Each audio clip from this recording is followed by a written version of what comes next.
welcome to a new version of Let's Talk Tobago. Now in this version, we're bringing to you all the stories and events that took place in Tobago over the past week, but in a shorter and sweeter way. So we continue to keep you informed, and this week we're coming to you from Salmon Grove and Flamingo Villa. So we're going to go inside so you get to see exactly what this villa looks like while we share our lineup of stories with you. Flamingo Villa is amazingly beautiful. It has 4 bedrooms and it can sleep up to 14 guests comfortably. And it's comfortable enough to share our lineup of stories with you this week. So what are we going to share with you?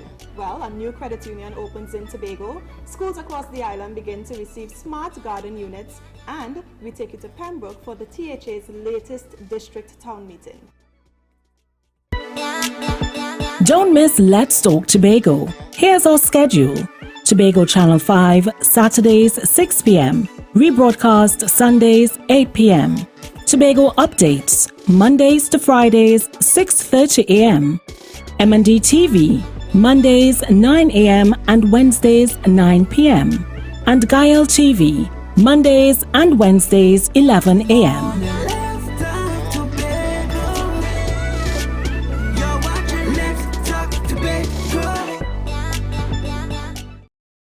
The Tobago House of Assembly administration is putting its money where its mouth is by going into communities to hear the issues and concerns of community members. So we're going to take you to Pembroke right now for the latest town hall meeting hosted by the Tobago House of Assembly.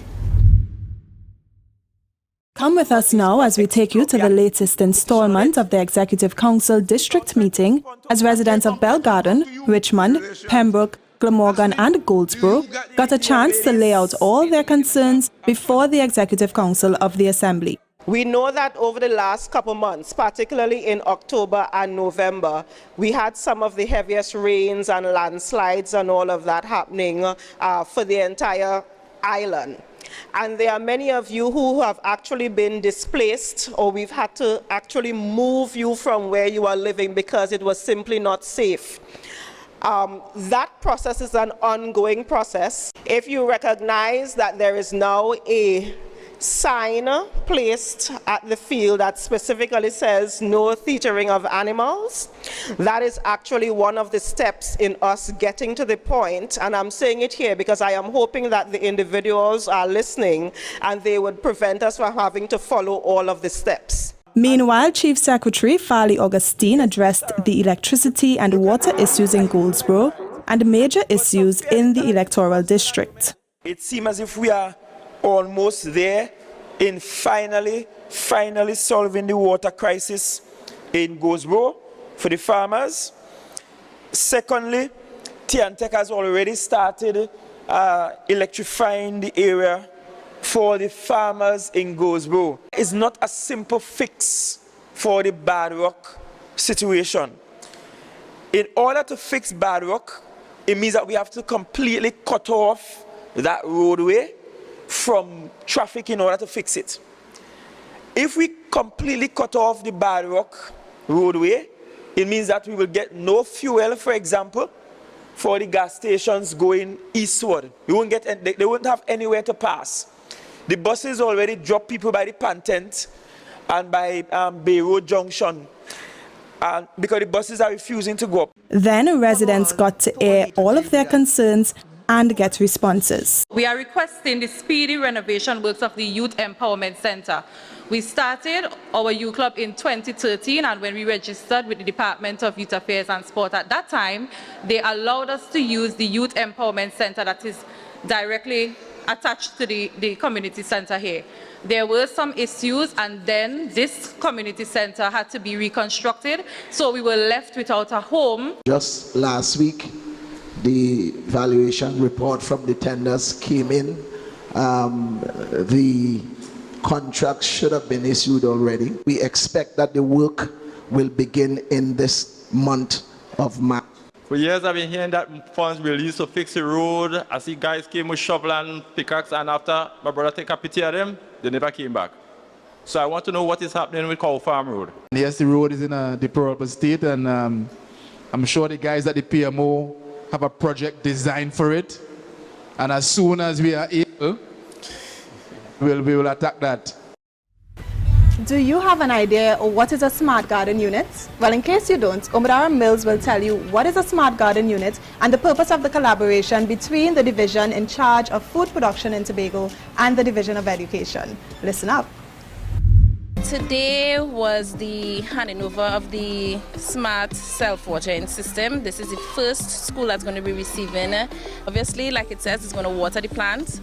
It works with a timer, and the schools will be able at least to have that level of innovation being brought to the children so that they could see the different gardening techniques. It fills my heart with joy to be the first recipient to receive such a device. For the pupils, they will be learning new ways of engaging in agriculture. As I said, for example, if we are not here, the watering will be done automatically, and they won't have to worry about loss of crops, and have to worry about coming in to water the plants and so on. When you have schools with small spaces like this, it will be good, so you can use it as a container device to engage in your gardening project. We saw the importance of introducing the smart garden unit so that we can start nurturing the children, not only into more attractive methods of farming, but also to reduce the impact of climate change. So these methods are just a step further into exploring the different types of hydroponics and self-watering systems that can be utilized to ensure that we have a sustainable agriculture in the future. All the schools will be contacted and they will be receiving it. It's just that different schools will receive different levels. So as this is a preschool, it will receive the 3 levels. The primary school will get the 5 levels depending on the size. Secondary schools will get the 7 level. From vocational skills training to budding entrepreneur, that's the story of the owner of Anthea's Designs. Producer Umadara Mills chatted with her, and you'll hear more of her story right now.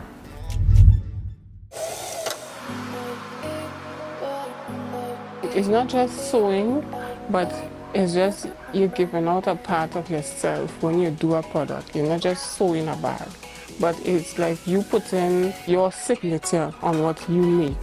They could say, like you could see, this is Louis Vuitton, this is Dolce & Gabbana. They could see, this is Anthea's Design. So you are putting your artwork then, your creativity. It opens ways for you to be creative. 37-year-old Anthea Agard established Anthea's Designs in 2021. From 2019 to 2022, Mrs. Agard completed 3 vocational skills courses offered by the Division of Community Development, Youth Development and Sport, as well as YTEP. They are handbag design, drapery and linen, and dressmaking and design. I'm very grateful that they offer these kinds of courses so that it could, you are adding to yourself. You're helping to build yourself other than sewing bags. Because I learned drapery, I also want to enter in that field. So it could be not just bags, it could do other stuff. And I got openings after graduation, persons were coming, they wanted choke cushions, they wanted balances, So because of learning this course, it opened doors for me. I'm very grateful. Anthea hopes to have a brick and mortar store where persons are able to purchase handbags and other products that are sewn or crocheted using a variety of materials. She also wishes to export her merchandise. The feedback has been good because there are some people, they see through pop-up shops, they would come, they might see a product, they want it custom made, there are there are persons who reach out to me on Instagram. They need a gift item for their loved one and that kind of stuff. People they might see through sewing for my mom too. I did a bag for her and somebody saw they wanted one too as well, so it just opening doors. Check out Anthea's products via Facebook at Anthea05, on Instagram at Antheas.designs. You can also call 763-0580. I'm Amadaro Mills for Let's Talk Tobago. We're going to take a break, but do not go anywhere because we've got lots more stories to share with you. Stay with us. Let's Talk Tobago. We'll be right back. Yo, Tobago, son of the soil. My name is Yvonne Stewart, and you're watching Let's Talk Tobago. Welcome back to Let's Talk Tobago. I'm sure you're all familiar with the TWCU Credit Union. Well, it has opened its doors in Tobago at the Port Mall in Scarborough. So we're going to take you there right now. After over 6 decades of existence, the TWCU Credit Union has opened a branch in the sister isle Tobago. It was long in coming, but it has finally reached. This credit union was formed to accommodate and facilitate low-income families who needed a means of saving. Now, TWCU is expanding into Tobago. This milestone is being celebrated for bringing a 27th credit union to the island. The establishment of this member-owned cooperative institution provided an opportunity for low-income members to save and obtain credit to meet their needs in an era when they were unable to have easy access to banks to meet financial needs. For some time, due to the increase in membership and growth in status, there have been several requests from members. It is our hope that this new facility will serve as a catalyst to attract new members, particularly youth members. By the same token, it is an opportunity for members to invite relatives and friends to become members of the society. In addition, now is the time for inactive members to revive their membership status, to be fully active.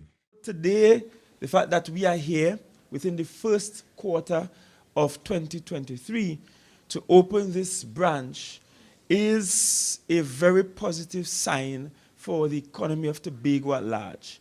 Tobago in and of itself has had a very long and beautiful and successful story with the credit union movement. Congratulations on this milestone.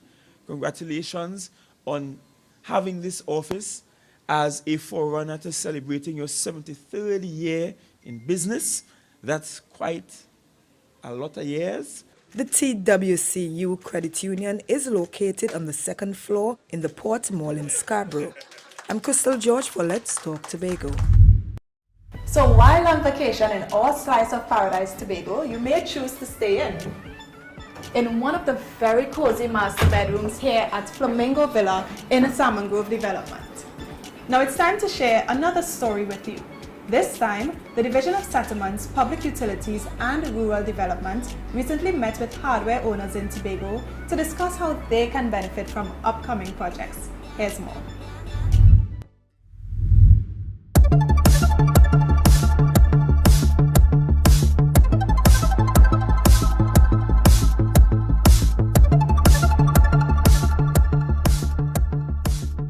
The Secretary of the Division of Settlements, Public Utilities and Rural Development recently met with hardware owners to discuss upcoming projects and how they can benefit. Here's how it went. We saw it fit to invite the players around the table. This is something that I'm not sure if it has been done before, but my thing about it is that information is needed to get persons ready for what is coming to the fore. I tend to do things differently, and I like my people to be informed so they could be prepared. We are looking at Chauvin, we are looking at 400 plus units. We are looking at Adventure, I would say minimum 125 units. Adelphi in Mason Hall, that is behind the works office, we're aiming at 100 units. Now, because of the budgetary constraints, we are looking for design build finance. Are we prepared? It is not something that will start next week. I will say after we finish issue our RFP and we select a candidate, a contractor, they take another 2 months or so to get the financing, stuff like that. I would say later in the year, but we are working on a tight schedule. But I am hoping that you all could supply what is needed. If you go and make an investment and purchase material, whether we get it from China or Spain, yes. Most likely, most of us citizens have to take some form of lending criteria. You have to meet some form of lending criteria to acquire that volume of goods.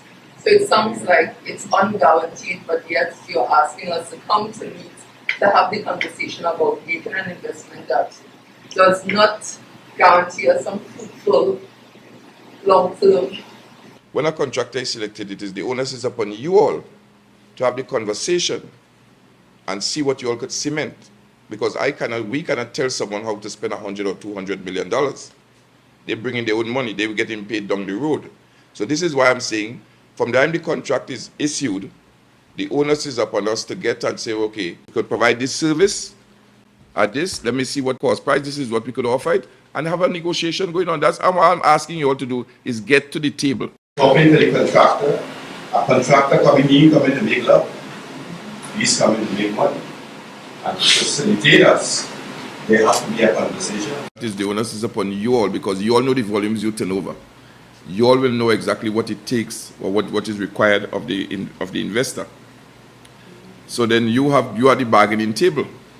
Because I mean to say, what you're saying is right, is that you all have been burned before. I don't bring in anybody to be precautious with going forward. But the onus is upon you whenever it is selected. The world will know who the contractor is. And I'm asking you, just like how the joiners got together and formed their contractors association and had a discussion with the project manager. This is XYZ. And it went well. Thank you very much, sir, and to the team that came out today. I want to endorse what she said. And Mr. Fuller, thumbs up to you from the department.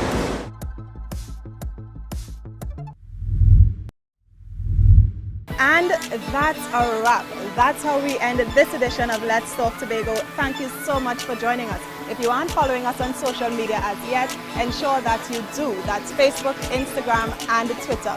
And if you want more information on this villa, Flamingo Villa, you can email villas@charmingwatersresorts.com, or you can call them at 682-3436. I'm Davia Chambers saying see you next week from a different location, but same time. Bye-bye.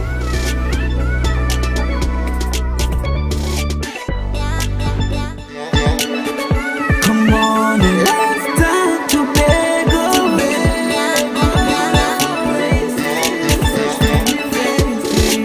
You're watching Let's Talk Tobago.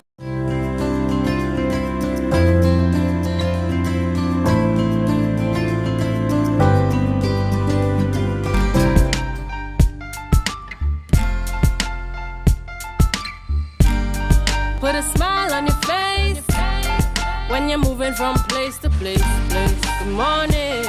Good morning, viewers, and welcome to the Tobago Updates Youth Morning Show.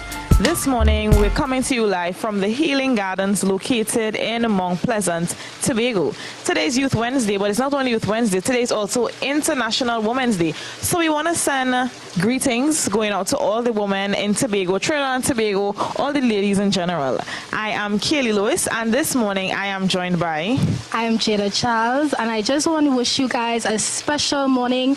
Today is March the 8th. I hope you all remember it. It is the day in which we recognize and celebrate women for their achievements and also address issues concerning women worldwide.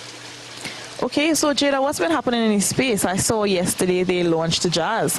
What are your thoughts on some of the artists, what are your thoughts on it? Well, I'm really excited. I love that jazz is coming back to Tobago. It is something that we all look forward to. It is the Music Festival to remember, and I'm really excited for the names. I see they have Boys to Men.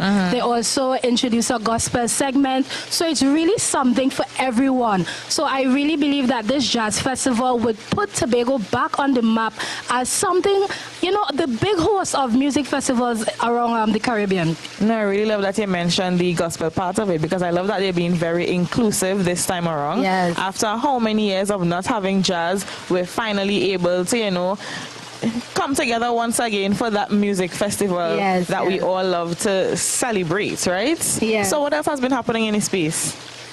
Well, we see a lot is going on in the political arena and also with festivals going on, but Interestingly, you know, today is the day in which we celebrate the woman, and now we're heading over to Kaylee, so we have news in 90 seconds.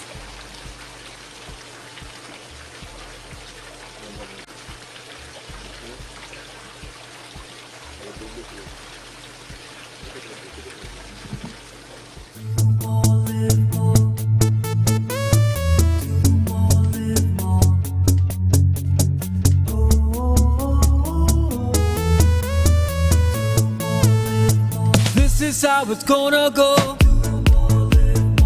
They better look up and low, 'cause this is your show, and everybody's gonna know. Say it to them once again. They better look up and low. This is your show, and everybody's gonna know. That's how it's gonna go. They better look up below, 'cause this is your show.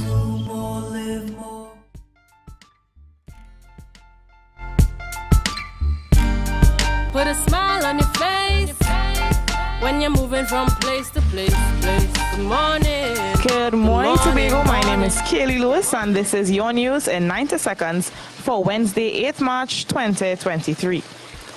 The Tobago Jazz Experience 2023 was officially launched yesterday at the Shaw Park Cultural Complex under the theme Much More Than Music. The festival will take place over 4 days from April 20th to 23rd. Kicking it off is a gospel night concert scheduled for Shaw Park on April 20th, headlined by artists such as Positive and Jonathan Nelson. On Saturday, April 22nd, the festival moves to Speyside, headlined by Richie Spice and Everton Blender. Meanwhile, Boyz II Men and Coffee will headline the International Night on Sunday, April 23rd. Chairman of the Tobago Festival Commission, John Arnold, promised there would be surprises for the International Nights. Tickets for the Tobago Jazz Experience go on sale from Friday. One of the bodies discovered on a Mauritanian pirogue has been identified. On May 28, 2021, Bell Garden fishermen encountered a fishing vessel containing 14 decomposing bodies and brought it ashore. Authorities determined the pirogue came from the Islamic Republic of Mauritania and contacted the country to identify the bodies. DNA samples were taken from the bodies and were sent for testing with the help of relatives with missing family members. One of the bodies was identified as Alassane Sow. And nationally, former Prime Minister Basdio Pandey described news of the dropping of the corruption charges in the Piako Airport project as a relief. Director of Public Prosecutions Roger Gaspard withdrew the corruption case against Pandey, his wife Omar, former Minister Carlos John, and businessman Ishwa Galbarasing on Monday. In a radio interview, Pandey said the case against him has been a burden for over 18 years, and he can now reconstitute his life. Pandey also added that it seems as though he cannot be forgiven for building the finest airport in the Caribbean. And that was your news in 90 seconds for Wednesday, 8th March. So now we hand back over to Kaylee to talk about our birthdays this morning. Okay, so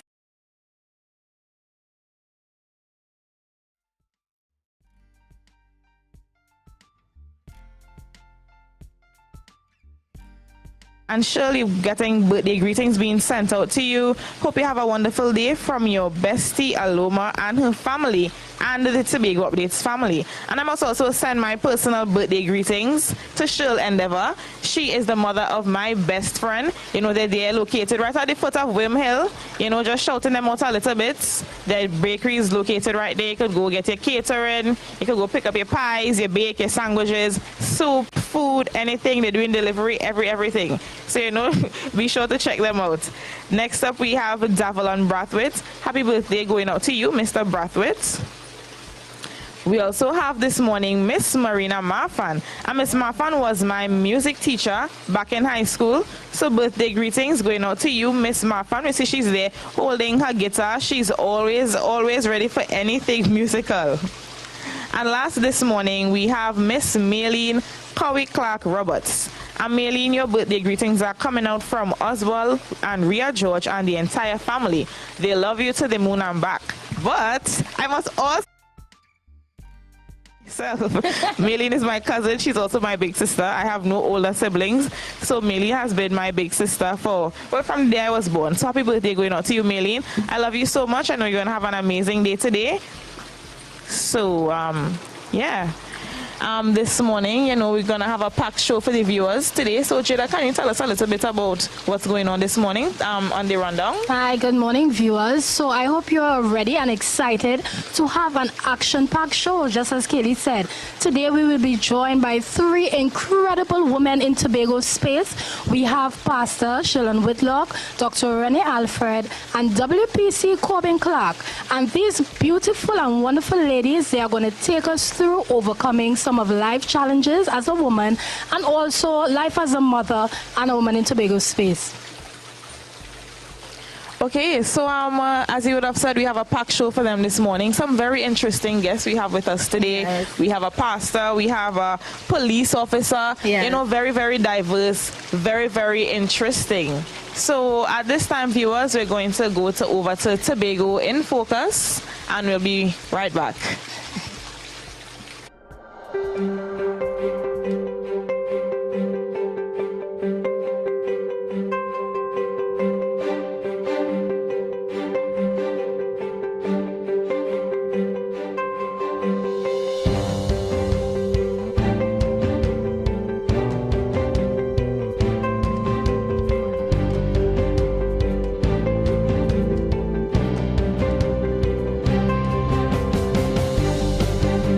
Naturally, most persons think that gender automatically refers to a male or female. However, the term can be used in many instances. The gender unit within the Division of Health, Wellness and Social Protection assists persons in vulnerable situations. Gender Officer Nigel Phillip explains the unit's responsibility in detail.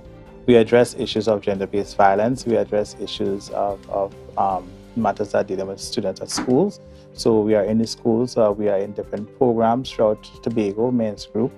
We address issues that affect both men and also issues that affect female. For the gender unit to be effective, Philip states they need to have persons on the ground to assist. This currently consists of different NGO groups, religious-based organizations, agencies in Trinidad, and the Ministry of Gender Affairs. The unit also works with the United Nations. So what we do in terms of we address issues of gender-based violence. So we provide support for persons who come into our office that is affected by gender-based violence. We also work very closely with the TTPS, the police services, the victim and support unit. When cases of domestic violence or gender-based violence come to hand, they will refer the matter to us. In addition to the unit's large portfolio, they give further intervention when needed. They provide support to NGOs by means of training in how to deal with violence and violent situations. They also provide support by means of funding for various programs. Presently, right now, from 2020 to present right now, we have been working with the Spotlight Initiative. The Spotlight Initiative is a program designed to assist persons who in gender-based violence. So it educates them. Mm-hmm. We have different aspects of the program, and one of those aspects is that where we work with those NGOs.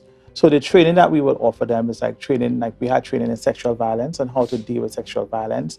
We have training in, we would have done training in shelter management, and we would have tried to do training with key persons on the ground. Key persons on the ground are inclusive of the judiciary, the police services, first responders, and medical services. These trainings also include support training and learning how to gauge persons when they come for support.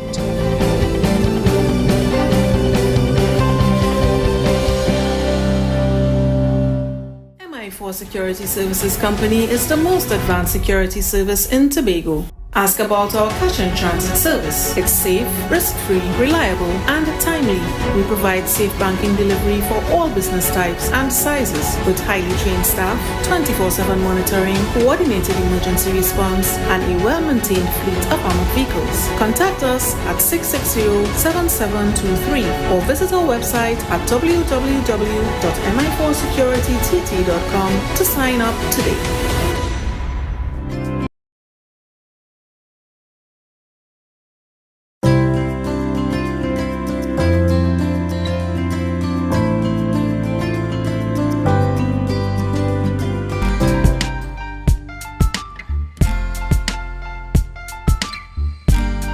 Put a smile on your face when you're moving from place to place. Good morning. Good morning, viewers, and morning, welcome back to the morning. Tobago Updates Youth Morning Show.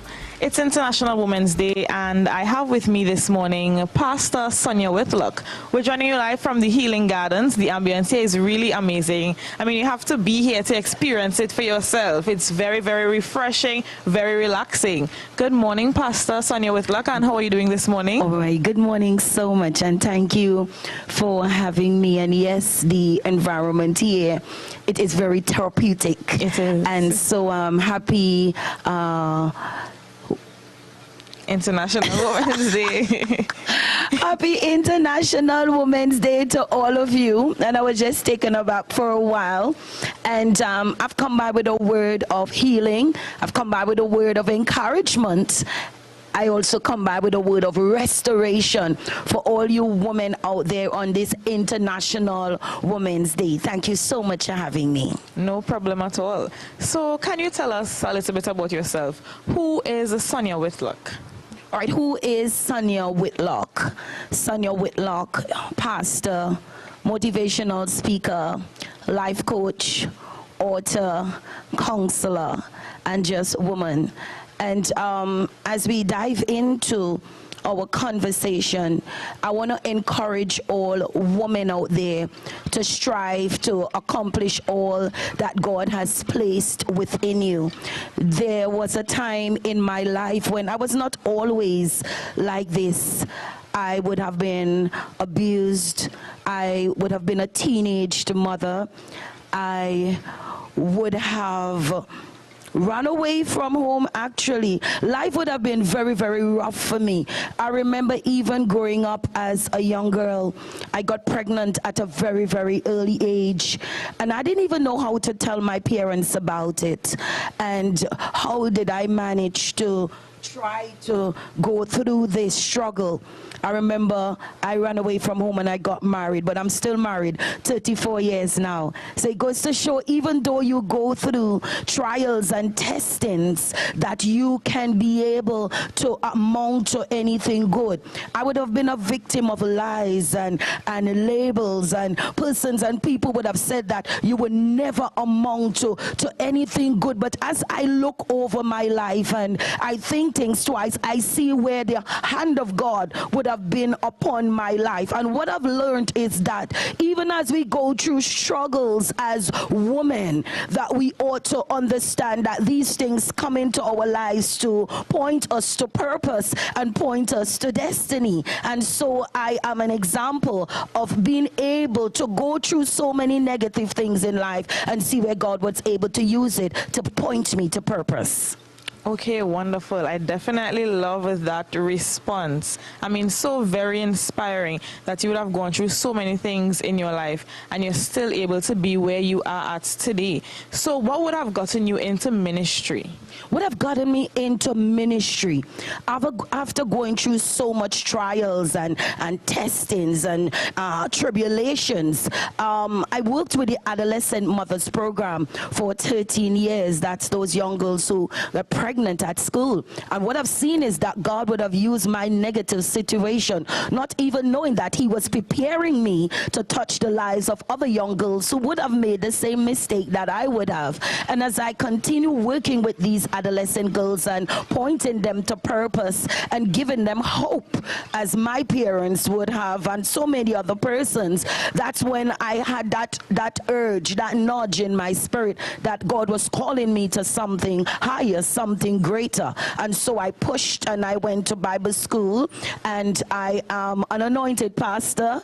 My ministry is thriving. God has been using me powerfully for his honor and for his glory. And you know, I need to encourage people, because sometimes we tell ourselves that we can do it on our own. I've come by to let you know that it doesn't matter what you are up against, you cannot do it on your own. Your strength comes from God, because he says, you see, before I formed you in your mother's womb, I knew you, and I knew exactly what you would become. I need for us to know that we got to take all the licking that we would have experienced as women and keep on ticking. We got to point to Almighty God and see him come true. My success as a pastor, my success as a woman, my success in my career path. Presently, I am at the manager at Belgrave's Funeral Home. My success doesn't lie and come from man. It came solely, it would be remiss of me if I say because of my successes. It was even on Wednesday, I had the privilege of life coaching about over 100 women from the police department, and it was so life-changing. If I would say that my success came from just me trying to do it on my own, no, my success came from Almighty God. Okay, great. I mean, it was really interesting that you would have mentioned that scripture about, you know, God knowing us before he would have formed us in his mother's womb, which makes us realize that he has a plan for our lives. Yes. And before that, you would have mentioned also that you assist young mothers so that they don't make the same mistake that you would have made. Yes. Do you still consider what you did to be a mistake, or do you think it was all part of God's plan? It was all part of what God would have set out for you? There's a song which says, if I would live my life all over again, sometimes you tell yourself, if I would have once made that same mistake. I don't look at it as a mistake. For some persons who might say, yes, it's a mistake.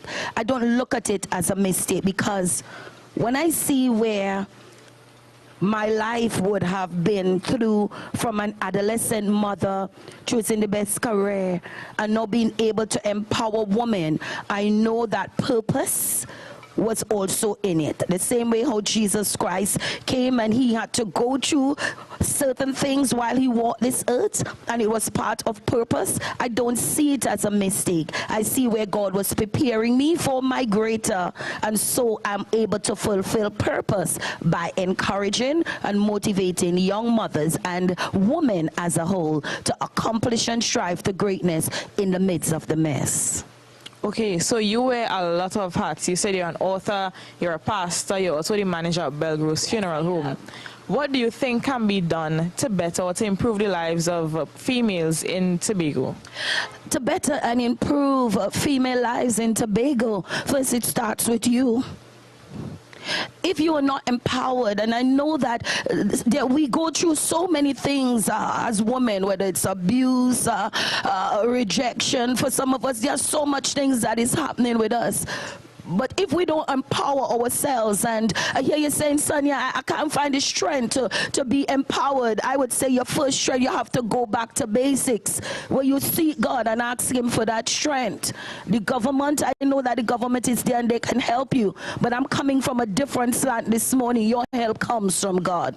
And it doesn't matter what you are up against. I'm saying we can have parenting programs, we can have motivational programs, we can have so many programs. And at the end of the day, you women would come to those forums, but if your mind is not transformed, then at the end of the day, it would not be something that's permanent. I say it starts with you. It starts with being enrolled in motivational and empowerment sessions that can be able to cause you to change the way that you think. And as you change the way that you think, and as you forgive yourself from the mistakes that you would have made from the past, and use this as stepping stones to propel you and push you into your purpose, I dare you, ain't no stopping you. Okay, I want to go back to that part about you mentoring and motivating young mothers. how do you, or are you allowed to encourage them to come to church, tell them about the Word of God? And if you are allowed to do it, because I know some of them may be underage, if you are allowed to do that, how do you go about doing that kind of thing? Because I know sometimes persons may be hesitant. But what was your experience like, you know, trying to encourage these young women to come back to God or to find their way to God? I think my life showed. I was a living example of light. And sometimes you don't have to say anything about Jesus Christ. You just let your little light shine. And then they would ask, what about you, Miss Whitlock? And I said, well, I just give my life to Christ. And he gave me beauty for ashes and my life. I want to be like you. And so, okay, let's just start. Maybe you can visit at church, or first it starts with your personal relationship. But I want persons to understand, as much as I'm a pastor, it is not about the church. It is not about the building, but it is about your relationship. So I point them to having a relationship with God. Just your morning devotion and reading a little Bible and abstaining from the things that is not pleasing in the eyes of God. And I see where to every person that I was able to mentor, whether it's from marriage counseling, whether it's from adolescent girls, whether it's empowering mothers, I've been able to see their lives transformed by the power of Almighty God, and I give God all praise and thanks for that. Well, I can imagine that obviously your spiritual background, or because you're a pastor, that is kind of what motivates you to keep going. But is there anything else that, you know, motivates you? What motivates me? Just working hard. I'm always doing a project. I'm always doing a project. In the next couple of weeks, I have a marriage and singles conference coming up. I think what motivates me is being able to capitalize on seasons. And you see, for some of us women, we have missed our season. The word says to everything there is a time and a season. And sometimes we lag and we miss our season. So beside being a pastor, I just enjoy empowering and doing that which God has called. And once you find your purpose, then there is joy in the journey. Okay, and where you are right now at this point in time in your life, do you think that you're doing enough? Are you comfortable where you are at, or do you think there is more that God needs you to do? I know there's so much more, but if I was to die today, I would be so pleased with where I am. And I want to encourage persons, don't miss your season, because there are so many persons who die and did not fulfill their purpose. And why they weren't able to fulfill their purpose? And it's because so many things. And see, because as women, we bash on women so much, and we hold our past against each other.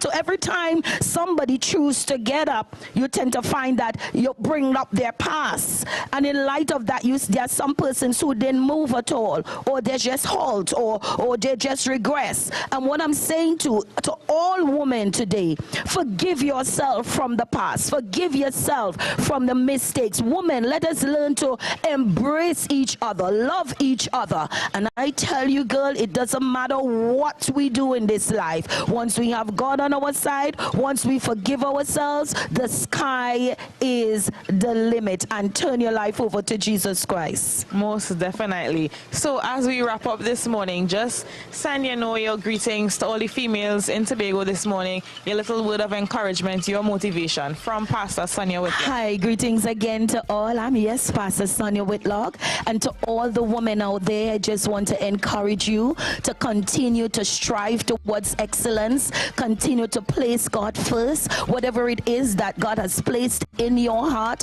whether it's to start a business, whether it's to open a school, whatever it is. May I say to you today that you need to run after your destiny. Forget about the critics, forget about the naysayers, and you just do what God has called you to do. Happy Independence, happy Women's Day. It's a beautiful day, and at the end of the day, know this, that you are in it to win it. Happy Women's Day. Thank you so much, Pastor Sonia Whitlock. Viewers, we're going to take a short break. As you can see right now, we're having a little bit of rain, so stay tuned and remember to share the live, share the live, share the live. We'll be right back. October will never be better with Tobago Carnival fever. Book your passage and come on over. Everybody only worrying. Never ever worry, don't mind how things looking hard. I tell them never ever worry, if your nice can't get damaged bad. I tell them never ever worry, what I'm saying is true. So just consider, Tatil is always right here for you. I tell them never ever worry, don't mind if life make you sad. I tell them never ever worry, if your house get flooded out real bad. I tell them never ever worry, what I'm saying is true. So just consider, Tatil is always right here for you. I tell them never ever worry, if sickness catch you off guard. I tell them never ever worry, if times fall on you real hard. I tell them never ever worry, what I'm saying is true. So just consider, Tatil will always be here for you. Never worry about a thing. Tatil, where people are people. You know what I mean. It's a different type of thing down there. And we party till we drop down there. With a lot of pretty girls down there. Down in Tobago. We live where you vacation. Come let we go. Come let we go.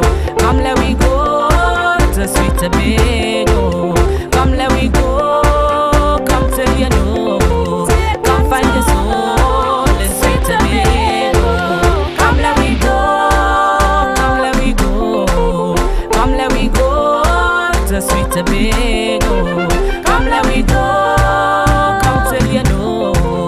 Come find your soul in sweet Tobago. Welcome to L'Image Parfait Day Spa, your urban oasis and wellness center. Our services includes massages, treatments, facials, pedicures, weight management, detox programs, and much more. Call us today at 624-1452 or 720-7474. Trinidad locations and Bonacord, Tobago at 273-7772. Let us treat you like the VIP you are.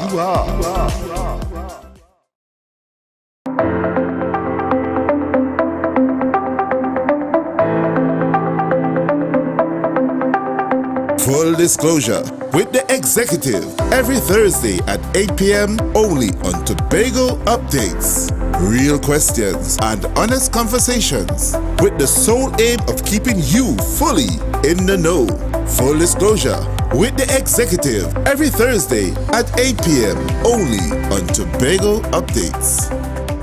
You can now get whatever you need whenever you need it anywhere in Tobago with Tobago. Your meals, medication, groceries, and shopping all delivered directly to you. No more hassle, no more stress. Get the Tobago app today on Google Play or Apple App Store. That's TAPPOGO and let us deliver to you. Check our website at www.tapogo.app or call the experts at 494-TOGO and 484-4746. Tobago. Relax. We will get it to you. Tobago's at your service.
How it's gonna go.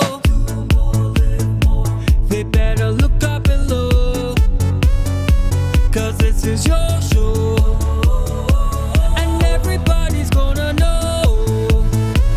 Say it to them once again. They better look up and look. This is your show, and everybody's gonna know. That's how it's gonna. Better look up below, 'cause this is your show.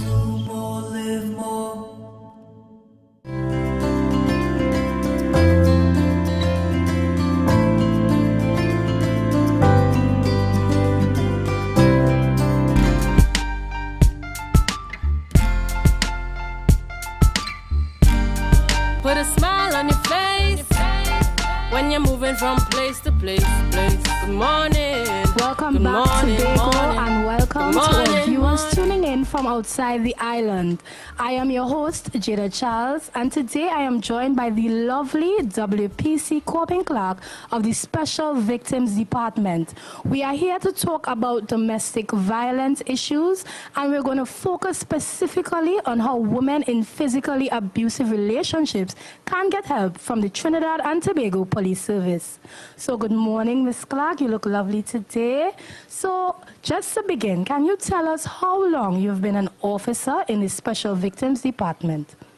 Okay, so I have been working in the Child Protection Unit from since 2015. However, there was a merger of 3 units: Child Protection Unit, the Domestic Violence Unit, and the Sexual Offences Unit, which took place sometime between 2021 2022, where they merged the 3 units because we were dealing with victims in general.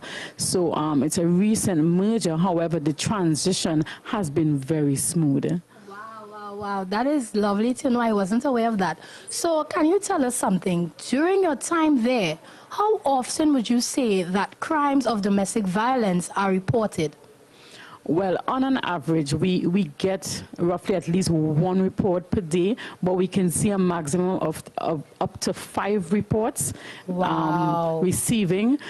At our location, we have 2 main locations, which are at the Shervan Road Police Station and at the Roxborough Police Station. But nonetheless, victims can go to any police station throughout Trinidad and Tobago and make a report of domestic violence. Wow, viewers, I hope you're listening.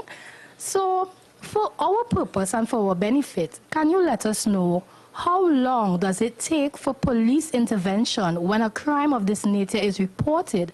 And also, how quickly does a matter such as this appear before the court? Well, I must say, for us, it's immediate intervention. From the moment we receive the call, our unit operates on a 24-hour basis. Nice. So as soon as we receive the information, that information is transmitted to us and we respond. And whilst we are out there, we collaborate with different agencies to get that victim to the necessary care they need. If it is that they need medical care, we take them to the hospital. And in some cases, when there are victims who walk in to the office and there are victims who will call for assistance, we go to them. Wow, I'm so happy to hear that. That is a relief to hear. So adding on to that, you know, sometimes they make a report and their abusers are not yet in police custody.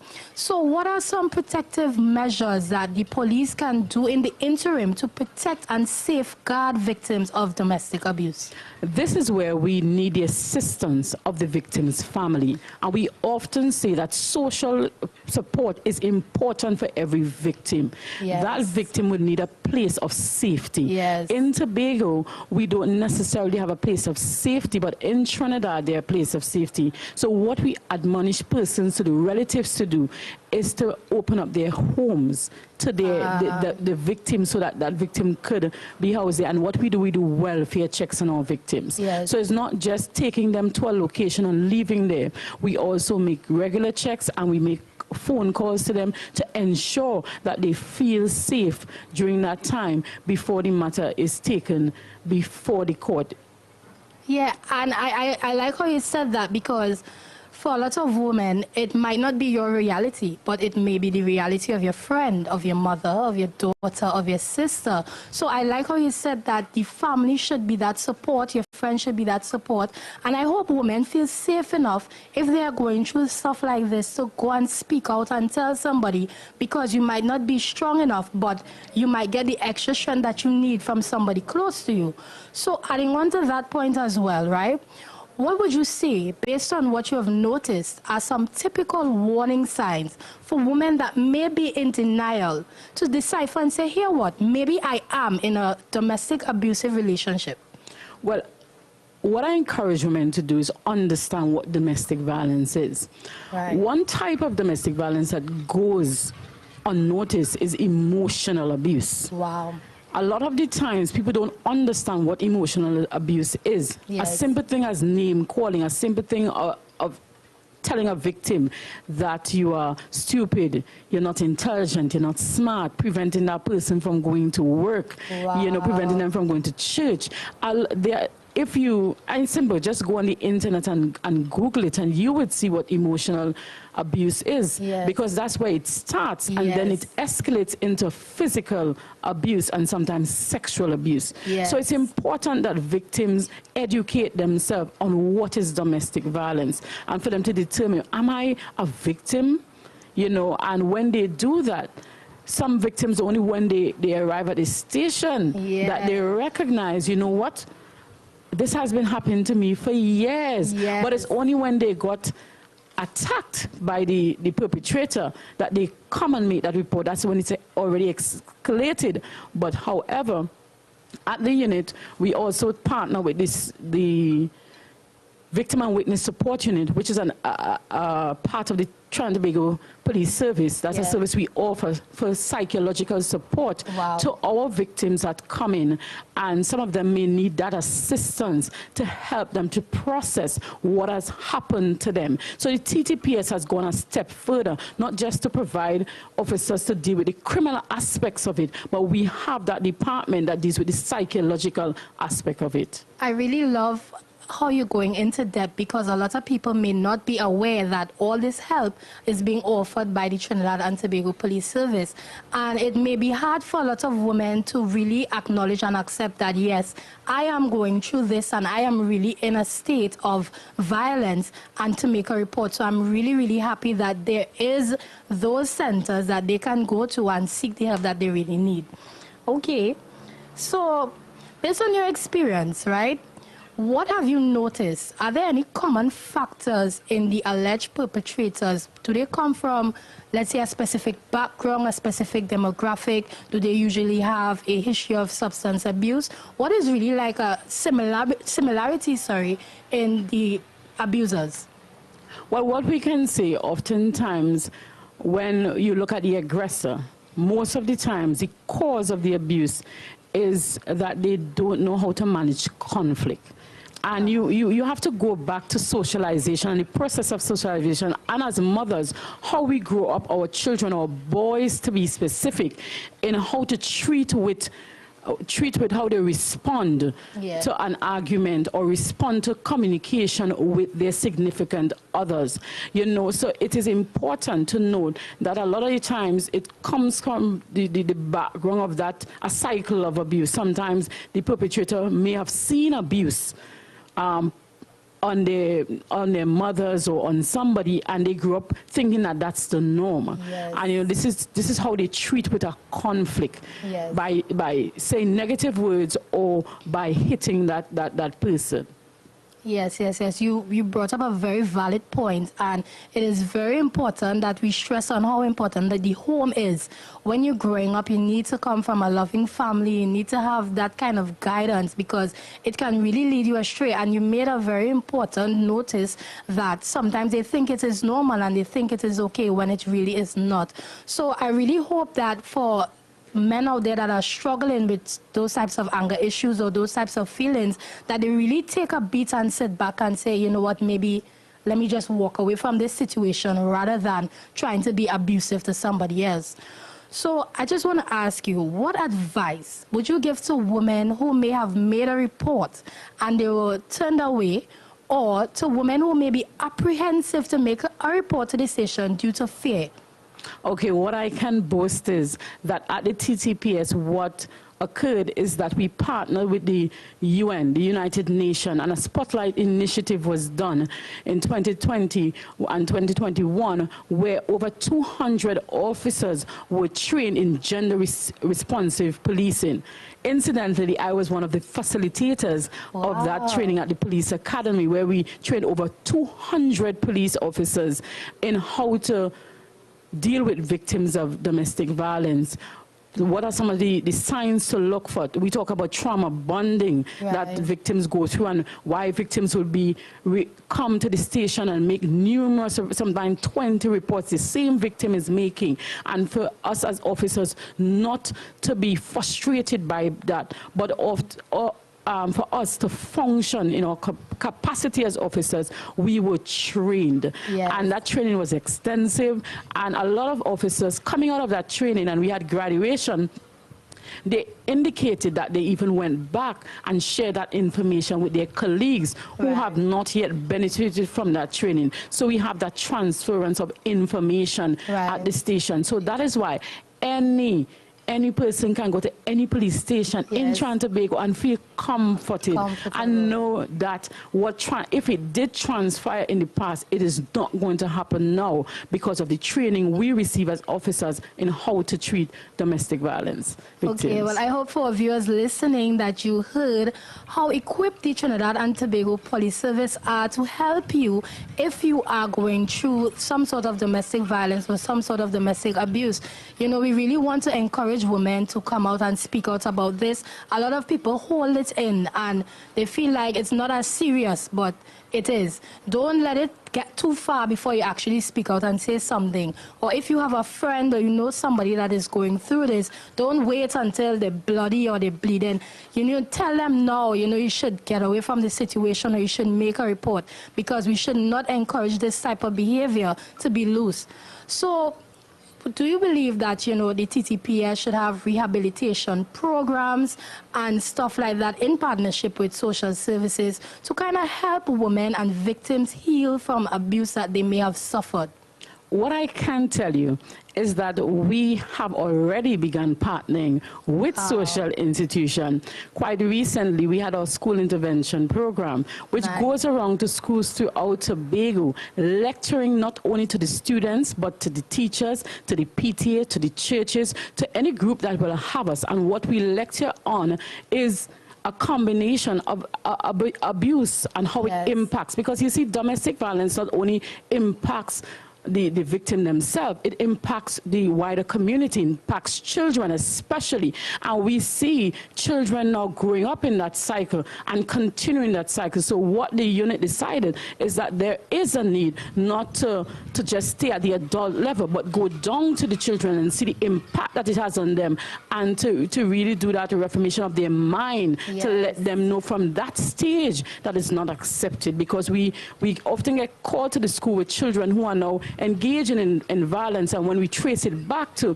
we recognize the home has domestic violence in it. So now at the TTPS, we're not just looking at treating symptoms, we are looking at the cause of what causes domestic violence and how can we assist at the TTPS to treat with that, to eradicate it by 2025, as 2030 as indicated by United Nations. Wow, I really want to applaud the Trinidad and Tobago Police Service for taking the extra initiative to start from young, to train children up, because you know the Bible says you must train children up in the way that they must go. And it is really important that you touched on how it is the adults also affect the child, because you spoke about that cycle. When you grow up and you're used to certain things, you might say, okay, this is okay. So this is what we're going back to now.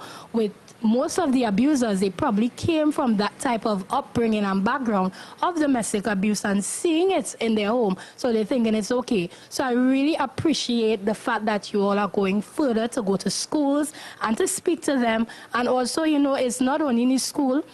Everybody can see, you know, what is right, you know what is wrong. And if it is you notice something, or you notice a child that has violent behavior, you know, you pull them aside and you let them know it's time to change your actions.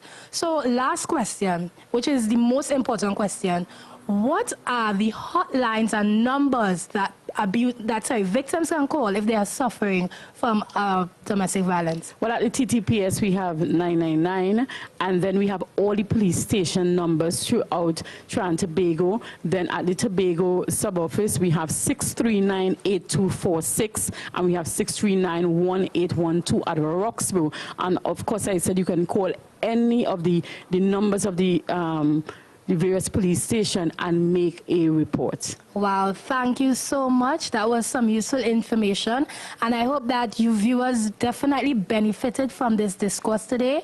I just want to say I really appreciate all the information that you shared, and I know that it was of some use to me. I'm so happy that, you know, I got all this information, and I know the viewers really appreciate it as well. So thank you, WPC Corvin Clark, and Viewers, have a great day. Okay, thank you for having us, and we are glad to share that information with the general public.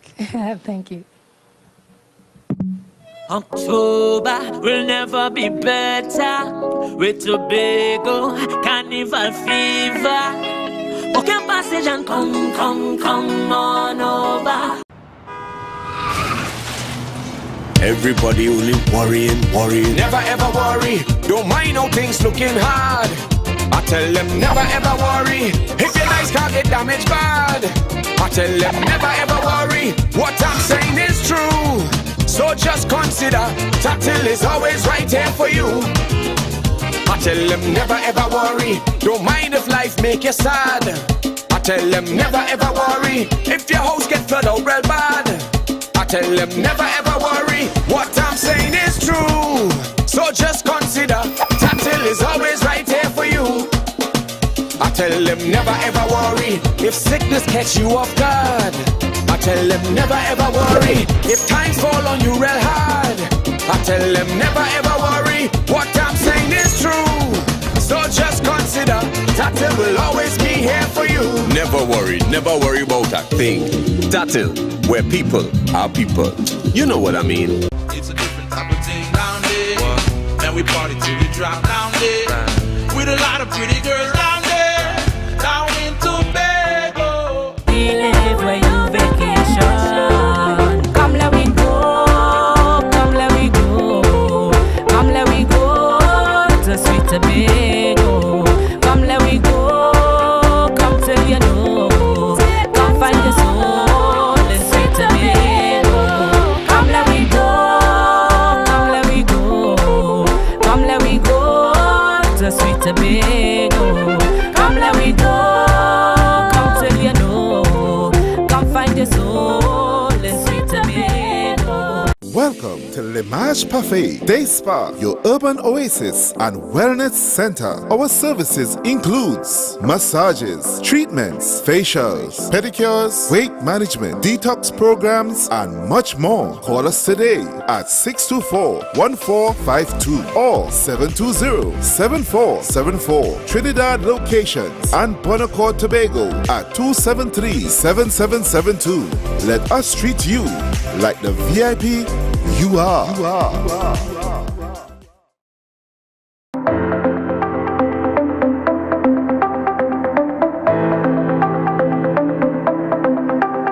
Full disclosure with the executive every Thursday at 8 p.m. only on Tobago Updates. Real questions and honest conversations with the sole aim of keeping you fully in the know. Full disclosure with the executive every Thursday at 8 p.m. only on Tobago Updates. You can now get whatever you need whenever you need it anywhere in Tobago with Tobago. Your meals, medication, groceries, and shopping all delivered directly to you. No more hassle, no more stress. Get the Tobago app today on Google Play or Apple App Store. That's TAPPOGO and let us deliver to you. Check our website at www.tapogo.app or call the experts at 494-TOGO and 484-4746. Tobago.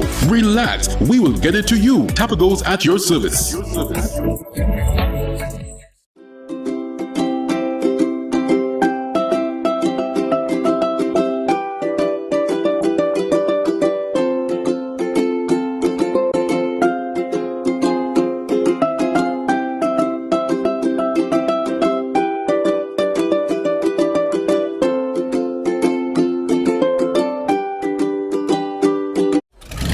Our national borders, our first step to security, but a possible access point for guns, drugs, crime. If it does not look right, do the right thing. Call Crime Stoppers anonymously. 800-8477. Report possible border crime.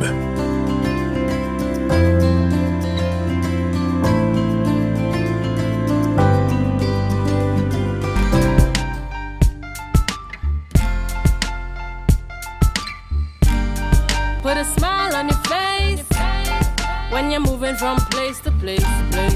Good morning. Good morning, viewers. Good morning, I am Joel morning. Campbell coming Good to you live from the scenic Healing Gardens. And today is a very special day as we celebrate International Women's Day. It's a good day to be a woman. It's a good day to be alive. And I hope that all of us feel a sense of empowerment as women worldwide. On our show this morning, we are joined by the beautiful Dr. Renee Alfred. Can you just tell us how you're feeling this morning to be a woman with us? Hi, good morning. Morning to everyone who is listening. Happy International Women's Day. Today I feel good, right? I like to start off my mornings with my morning devotions and with my self-affirmations. And today I said I am a child of God. I am God's daughter. It's good to be alive. It's good to be a woman every day, not just today. And I want to encourage all women today, if you had a morning like mine where it was rush, rush, rush, trying to balance a number of things, just take a breath and look at yourself. How many things we do as women, how many hats we wear. We are mommies, we are chauffeurs, we are teachers, we are doctors, we are disciplinarians, all while trying to manage our mental and our spiritual and our psychological and physical health. And not to downplay the role of men, but I believe that we are uniquely designed and made up to be able to manage all of that. So again, happy International Women's Day. As you rightly said, it's a great day to be alive. It's a great day to be a woman. Let's celebrate today. Thank you so much for having me. Yes, it's indeed a pleasure having you here, and I'm glad that you mentioned that women wear several hats. And I know one of the hats that you're coming to us with on this show today is as a pediatrician. Initially, what would have motivated you to enter this particular career path? I was motivated by my childhood. I think I had a very all-round, very happy childhood. And being around children reminded me of that. My mother is a midwife as well as a district health visitor. I'm retired now. So seeing the service that she gave to persons and how passionate she was about it, that is what lit the fire. And I chose pediatrics because it's the field where I'm the most happy. It's the field where I feel the most fulfilled. It's a lot of sacrifice. It's difficult on several days, but I would not prefer to work with adults. You know, I love people, but children are my niche. As with any mother, children are really dear to their hearts, right? And I know that the life of a medical practitioner is at times very demanding, especially even as a mother or as a spouse. How are you then able to manage your personal life and work life? Where do you strike the balance? As I told somebody just recently, that 2023 for me is the year of balance. I don't think it's something that you ever achieve fully.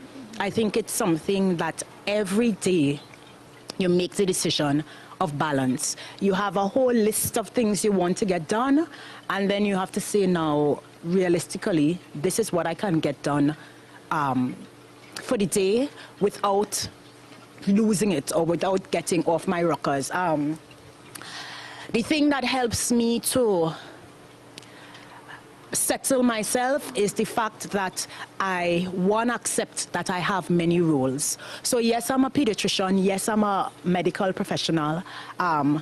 Anybody who has worked with me knows that in that time that I am the pediatrician, I can get heavily involved. I can get involved with my patient and sometimes put my other part of my life aside. But every day I try to make the balance. I am lucky I have a very good support system, my brothers and sisters. I have a lot of persons who help me with the care of my child. Her father is very, very involved and very, very supportive. So that helps tremendously. But to say there's a secret sauce or there is a way to balance it all, I don't think that exists. I think everybody has their way. There will come to a point where the balance shifting more towards career. There'll come to a point where the balance is shifting more towards your mommy life. There'll come to a point where the balance is shifting more towards me. I need this time and I need this space. But every day is a balancing act. And I think what makes me okay with that is that I know everybody's going through that. I am not the only one. And I also know that it is a daily goal. It's not okay, as soon as I get this, everything will be okay. It's a daily goal. It's part of life. And I really try to take time to enjoy each part of the journey and understand that they are all part of me. And at the end of the day, that is what really settles me. Understanding that I am multifaceted. As women, we are multifaceted. Some days we do better at some things, but once we're going forward, knowing that we have all these things and we are trying our best, I think that is the goal. Really trying your best at all of them, knowing that every day, everyone will not be perfect, and that's okay. Yeah. You know, I'm really glad that you mentioned that, because as a songwriter, I say we have to take things one day at a time, little by little. We make the improvements and we will see the changes, but it's not something that's going to happen drastically. Yeah. It has to be something that is a bit more continuous. Yes. Right? So just to get into a little bit more into your experiences as a medical practitioner, what are some of the challenges you think that women face within that particular field, if any at all?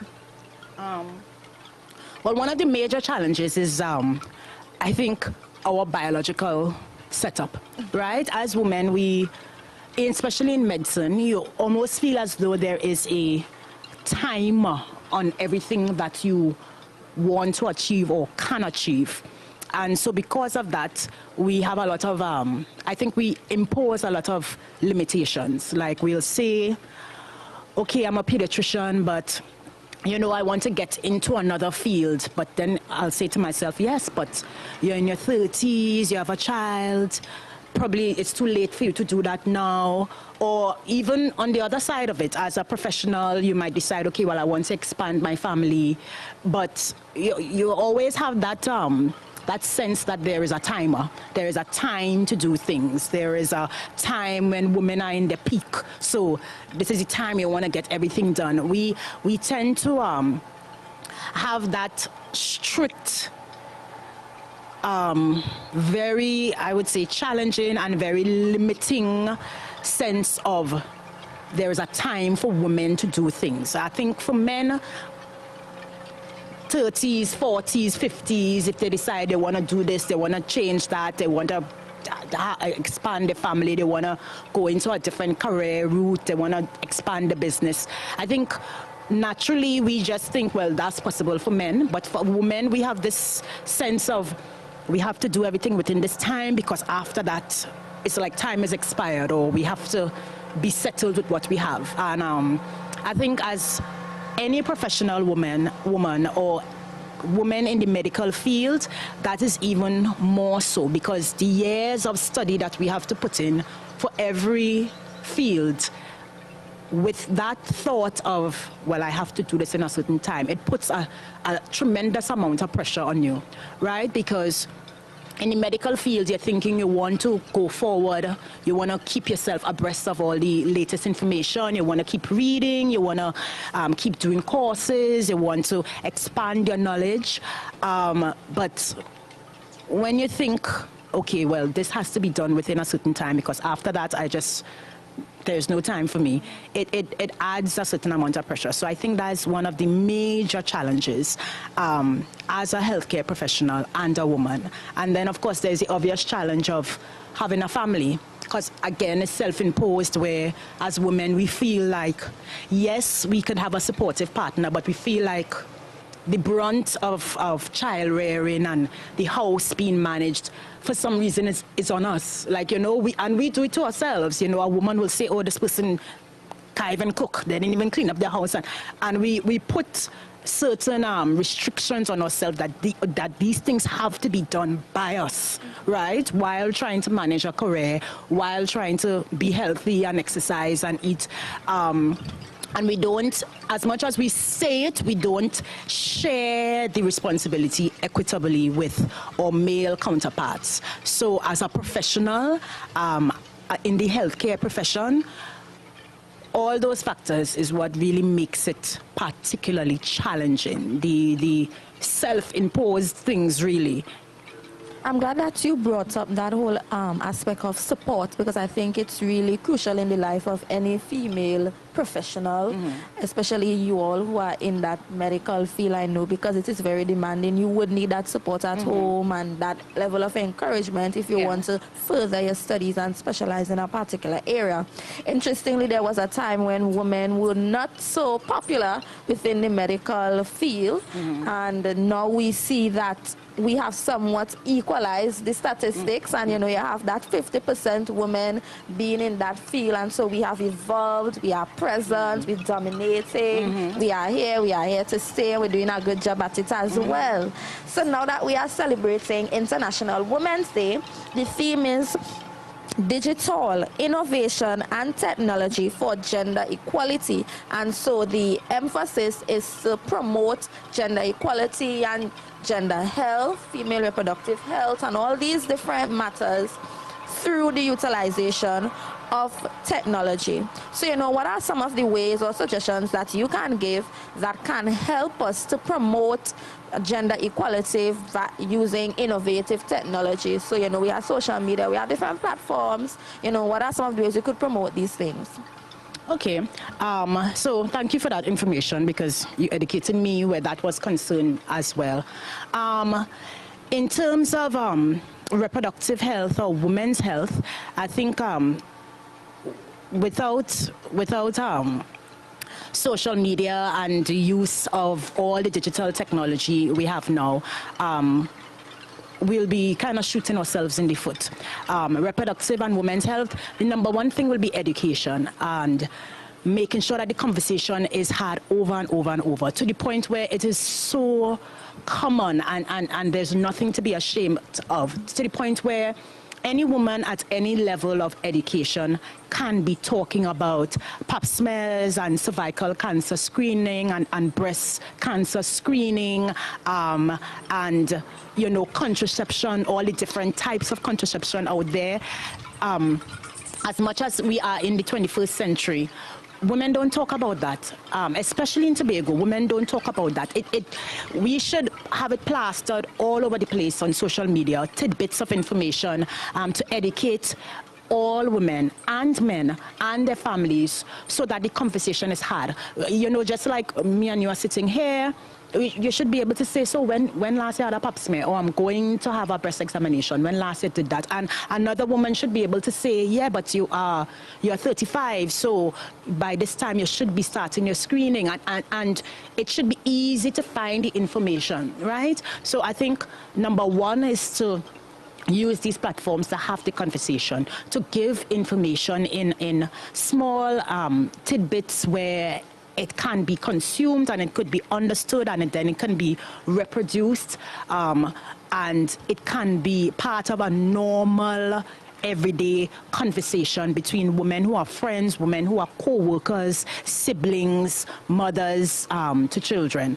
Another way that we can use technology and digital media and all the information systems out there to help with women and women's health is, of course, to make the process easy, right?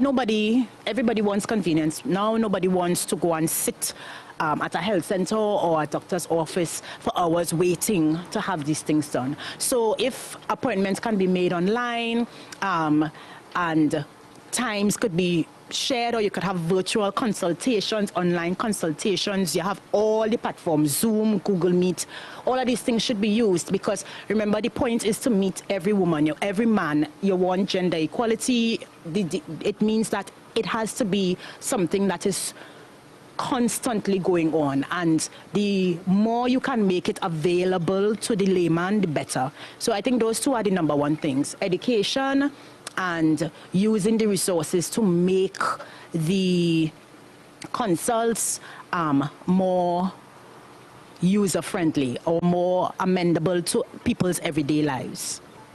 Thank you so much for that contribution. You know, I'm glad that you mentioned the fact that we need to continue the conversation, because even within the Tobago space, you would realize that many young girls and women are very unfamiliar about stuff related to their female reproductive system and overall health. Yes. Some persons don't even understand their menstrual cycle properly, and all of these things need to be properly highlighted, and so that these persons can be adequately informed and make the right decisions as it relates to their overall health and well-being. So it was such a nice conversation with you, but sadly we are pressed for time. No, but before you go, I would like you to give us some parting words, just share a little bit of motivation for the working woman out there.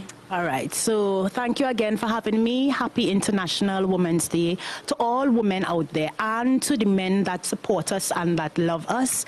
I'd like to say today, no matter what you're going through, no matter how difficult it is, you are strong, you are courageous, you have power inside of you that you have not tapped into.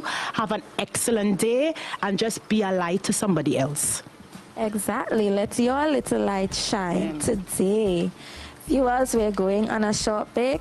Don't go too far. We'll be right back soon. Remember to share the live, share the live, share the live.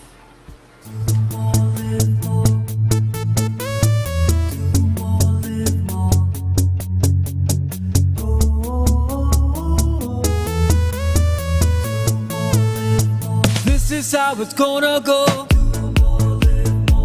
They better look up and look, 'cause this is your show, and everybody's gonna know. Say it to them once again. They better look up and look. This is your show, and everybody's gonna know. That's how it's gonna go. They better look up below, 'cause this is your show. Live more.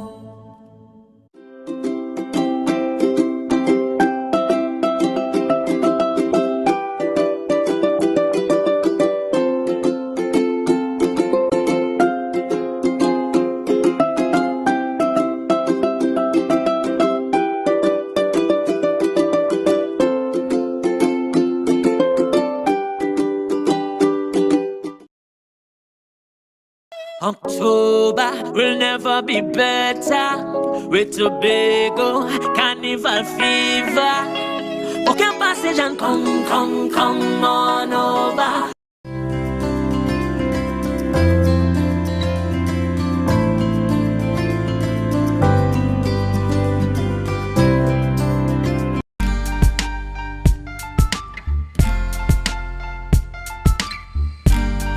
Put a smile on your face when you're moving from place to place. Good morning, good morning, morning, good morning, morning.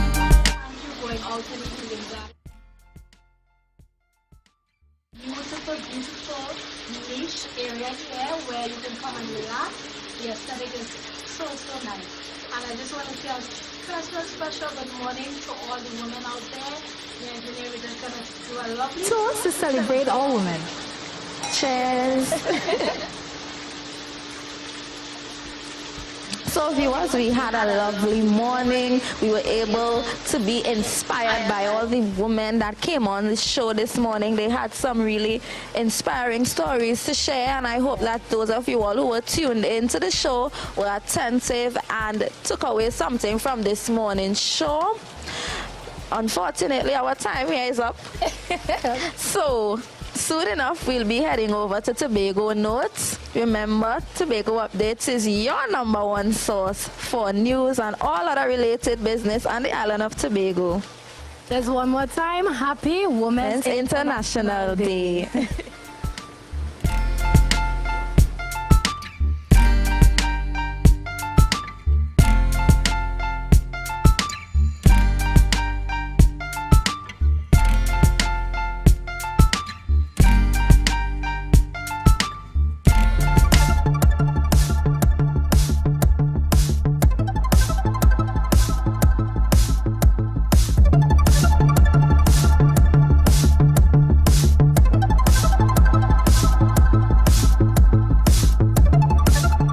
After over 6 decades of existence, the TWCU Credit Union has opened a branch in the sister isle Tobago.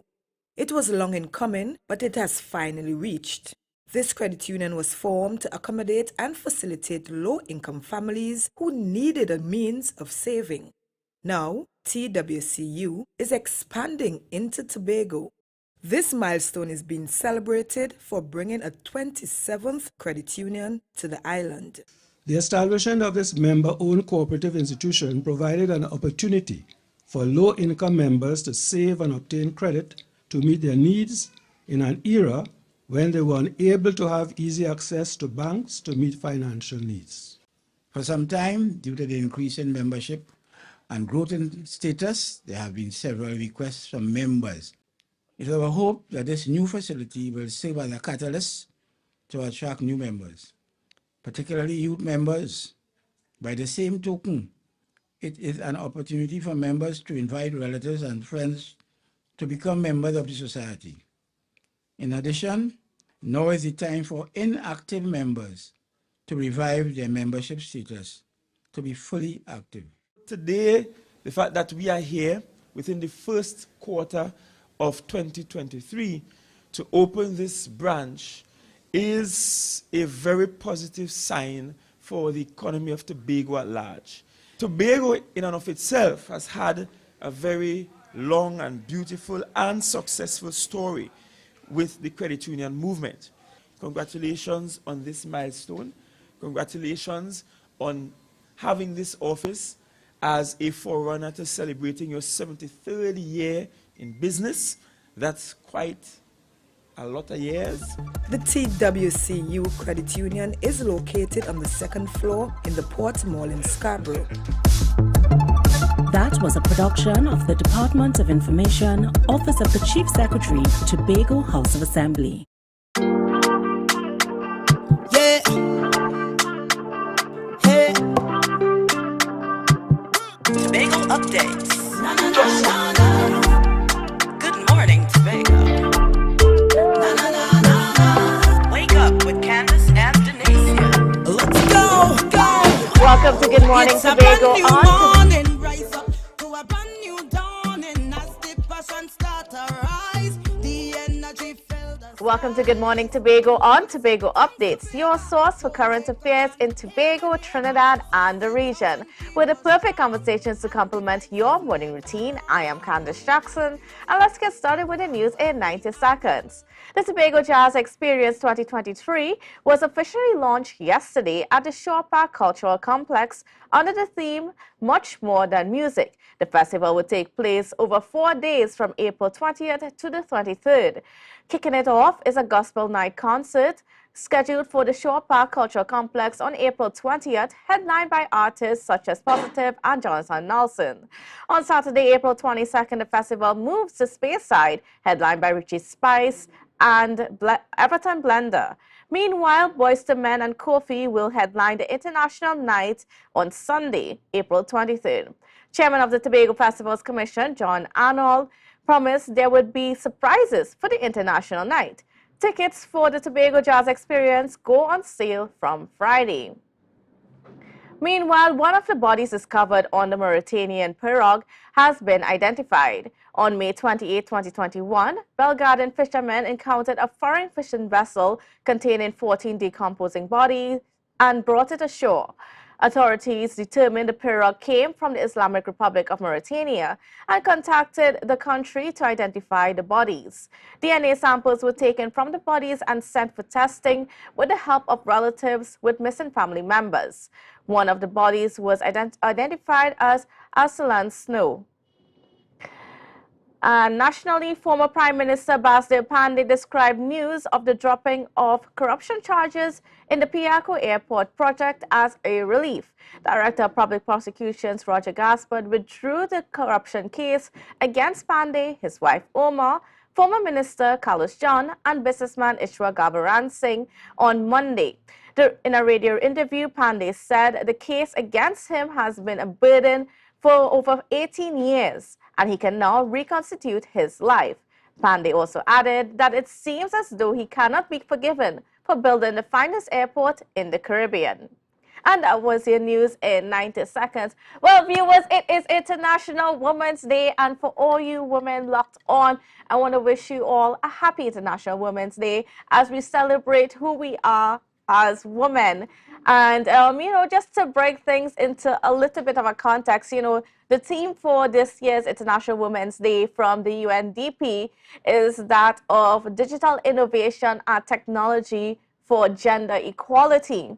And just to put this into context, just quoting now from the UNDP's website, from the earliest days of computing to the present age of virtual reality and artificial intelligence, women have untold contributions to the digital world in which we increasingly live.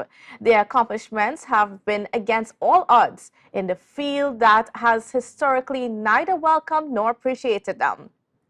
Today, a persistent gender gap in digital access keeps women from unlocking technology's full potential. Their underrepresentation in STEM education and careers remains a major barrier to their participation in tech design and governance. And the pervasive threat of online gender-based violence, coupled with a lack of legal recourse, too often forces them out of the digital spaces they occupy. And again, to further put some more context into it, they provided some statistics. Women make up only 22% of artificial intelligence workers globally. A global analysis of 133 AI systems across industries found that 44.2% of them demonstrate gender bias.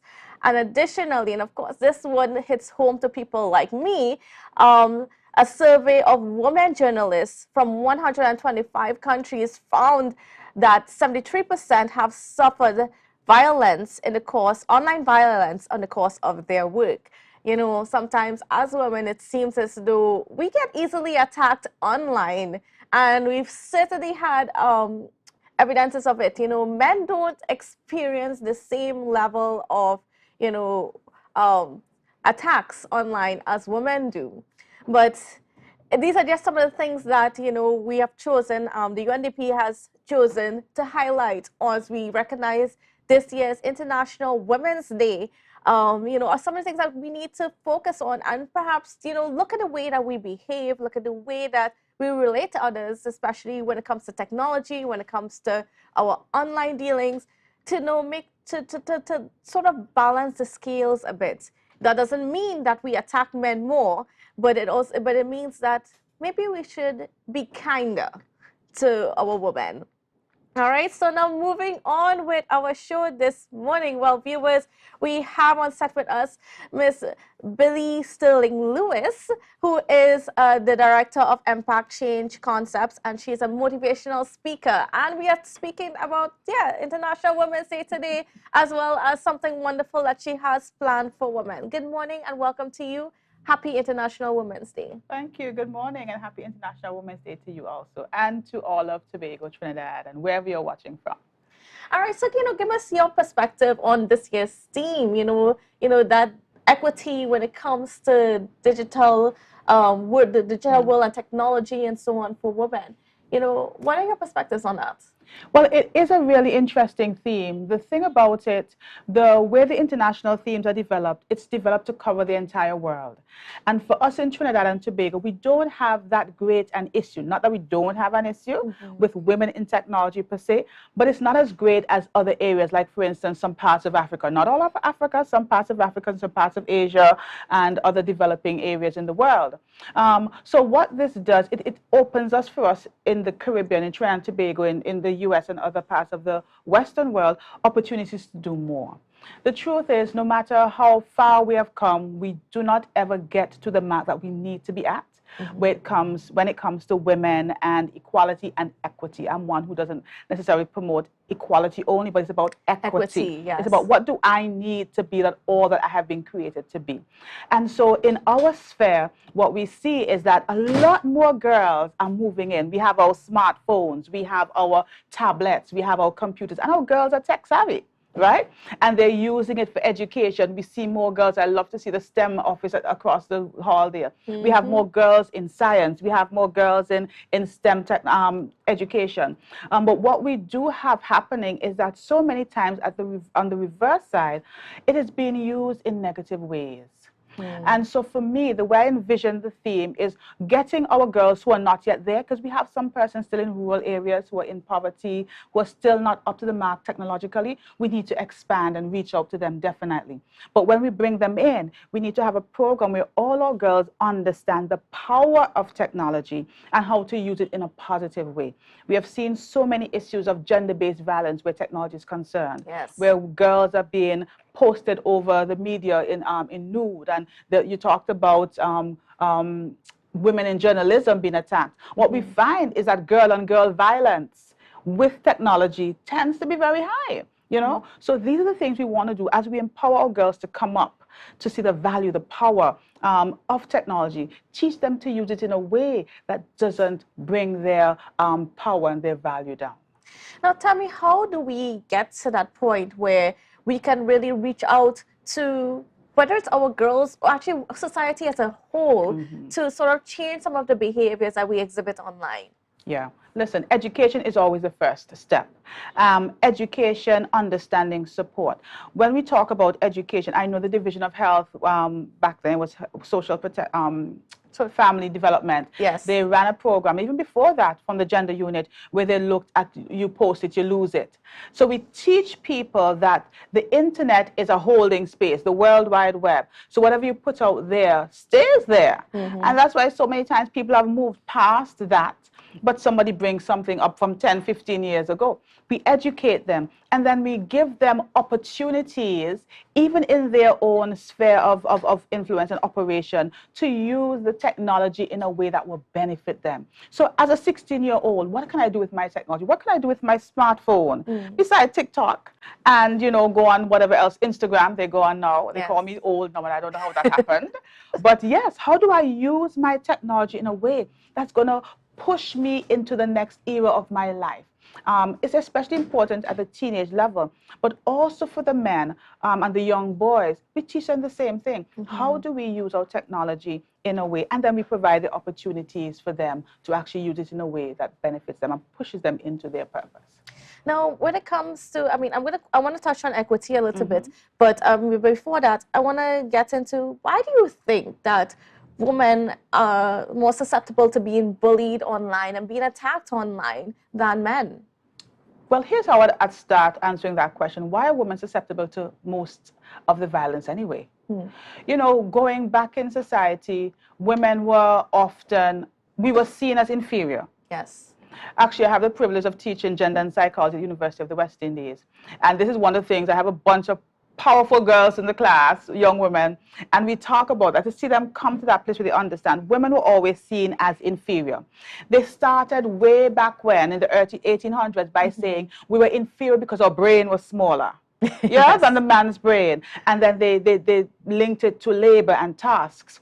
And so even up to today, we still have the issue of gender-based violence, and there still is the perception that women are less important, they're inferior, they're more, well, we know they're more vulnerable, and so they tend to face a lot more. Now, in today's world also, as women try to break that glass ceiling, there is resistance.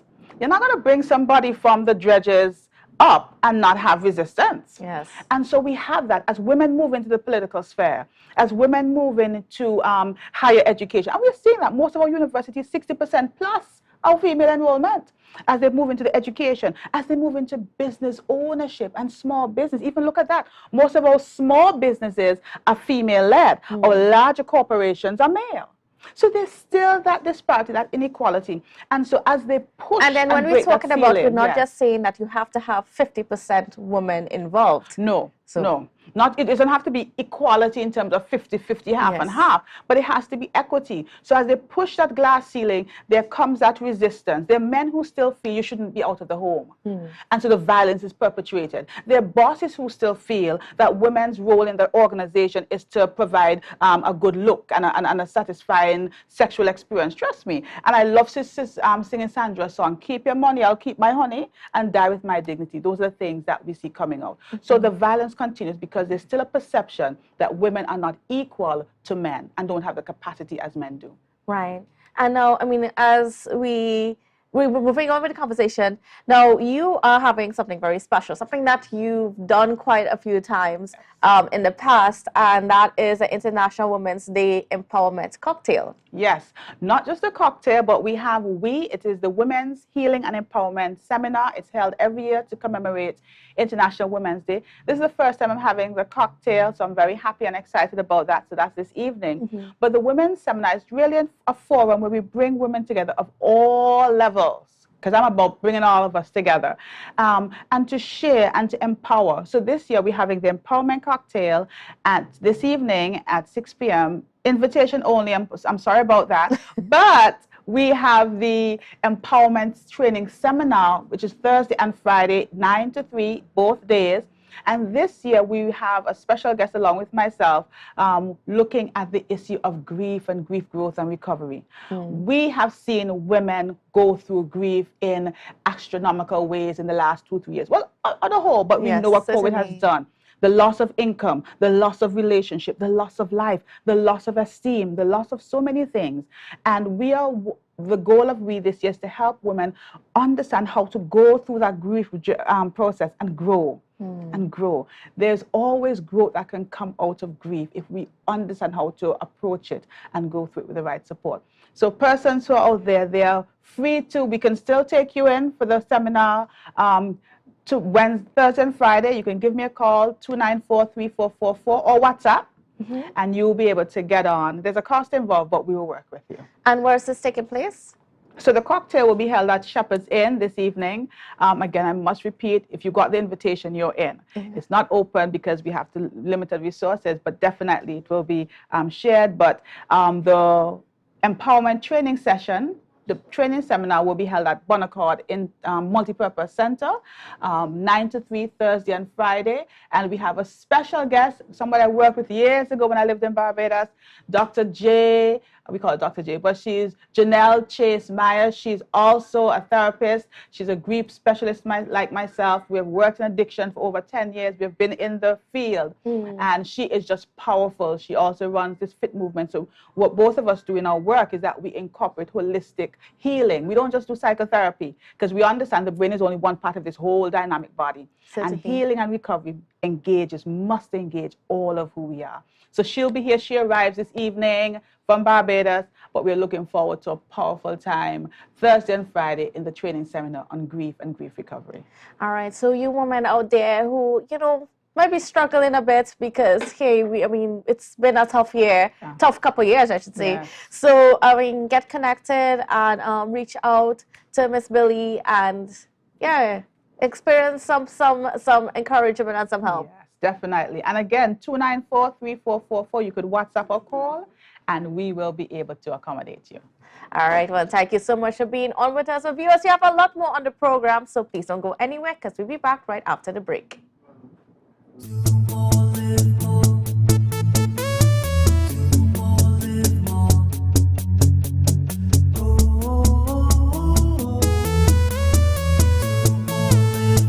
This is how it's gonna go. They better look up and look, 'cause this is your show, and everybody's gonna know. Say it to them once again. They better look up and look. This is your show, and everybody's gonna know. That's how it's gonna go. They better look up below, 'cause this is your show. MI4 Security Services Company is the most advanced security service in Tobago. Ask about our cash and transit service. It's safe, risk-free, reliable, and timely. We provide safe banking delivery for all business types and sizes with highly trained staff, 24/7 monitoring, coordinated emergency response, and a well-maintained fleet of armored vehicles. Contact us at 660-7723 or visit our website at www.mi4securitytt.com to sign up today. October will never be better with Tobago Carnival fever. Book your passage and come on over. Everybody only worrying. Never ever worry. Don't mind how things looking hard. I tell them never ever worry. If your nice can't get damaged bad. I tell them never ever worry. What I'm saying is true. So just consider, Tatil is always right here for you. I tell them never ever worry. Don't mind if life make you sad. I tell them never ever worry. If your house get flooded out real bad. I tell them never ever worry. What I'm saying is true. So just consider, Tatil is always right here for you. I tell them never ever worry. If sickness catch you off guard. I tell them never ever worry. If times fall on you real hard. I tell them never ever worry. What I'm saying is true. So just consider Tatil will always be here for you. Never worry about a thing. Tatil, where people are people. You know what I mean.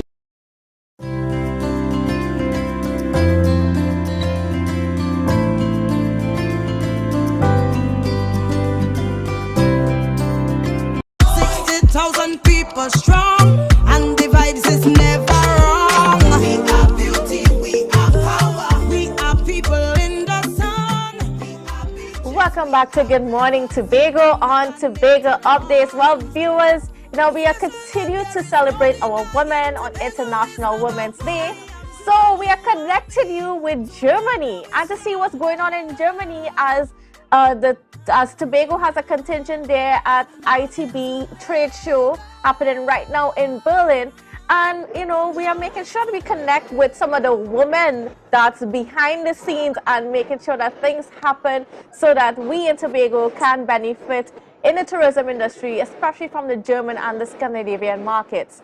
So I want to say a special good morning to Miss Pearl Henry, who is the marketing officer for TTAL, as well as Miss Angelica Wegner for Max, Tobago's destination representatives in Germany. Good morning and welcome to you both. How are you? And happy International Women's Day. Good morning.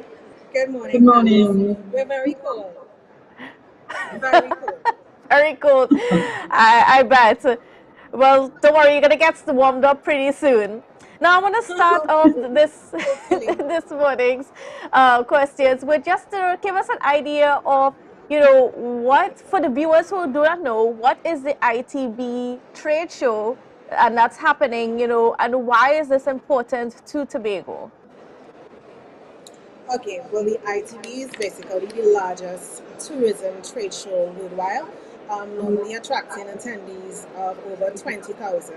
Okay, so now you can imagine how important that is to reconnect, especially after COVID, reconnect with the tour operators, restart the conversation of Tobago being the premier tourism destination in the Caribbean.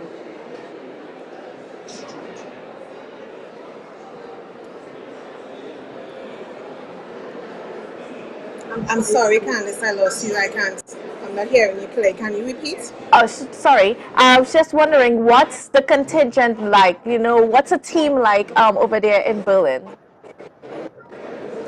The team, well, the feedback so far has been generally good. Everyone is optimistic. In terms of the statistics that we've had so far, it's supposed to be a good year in terms of tourism, especially in the Germanic and Scandinavian market. So everyone, I think, is hyped. We're comfortable. We're engaging in a lot of dialogue. The prospects look good. So we're looking forward to another good 2 days. All right, and I want to turn now to Miss Angelica Wagner. Can you give us some updates, as to what are some of the wins that we are coming out with from ITB? Could you just First of all, hello from Port Germany. Could you just repeat? Can you repeat? Yes. Can you repeat first? Very Because the loud here. atmosphere is a bit loud, so we're having a bit of a difficulty in hearing you. So you may have to speak up as we're in the same room, just trying to accommodate you guys and have a good interview. No problem. So I was can just you repeat wondering, what are some of the updates that are coming out from just the meetings and the collaborations that are going on right there at the ITB trade show?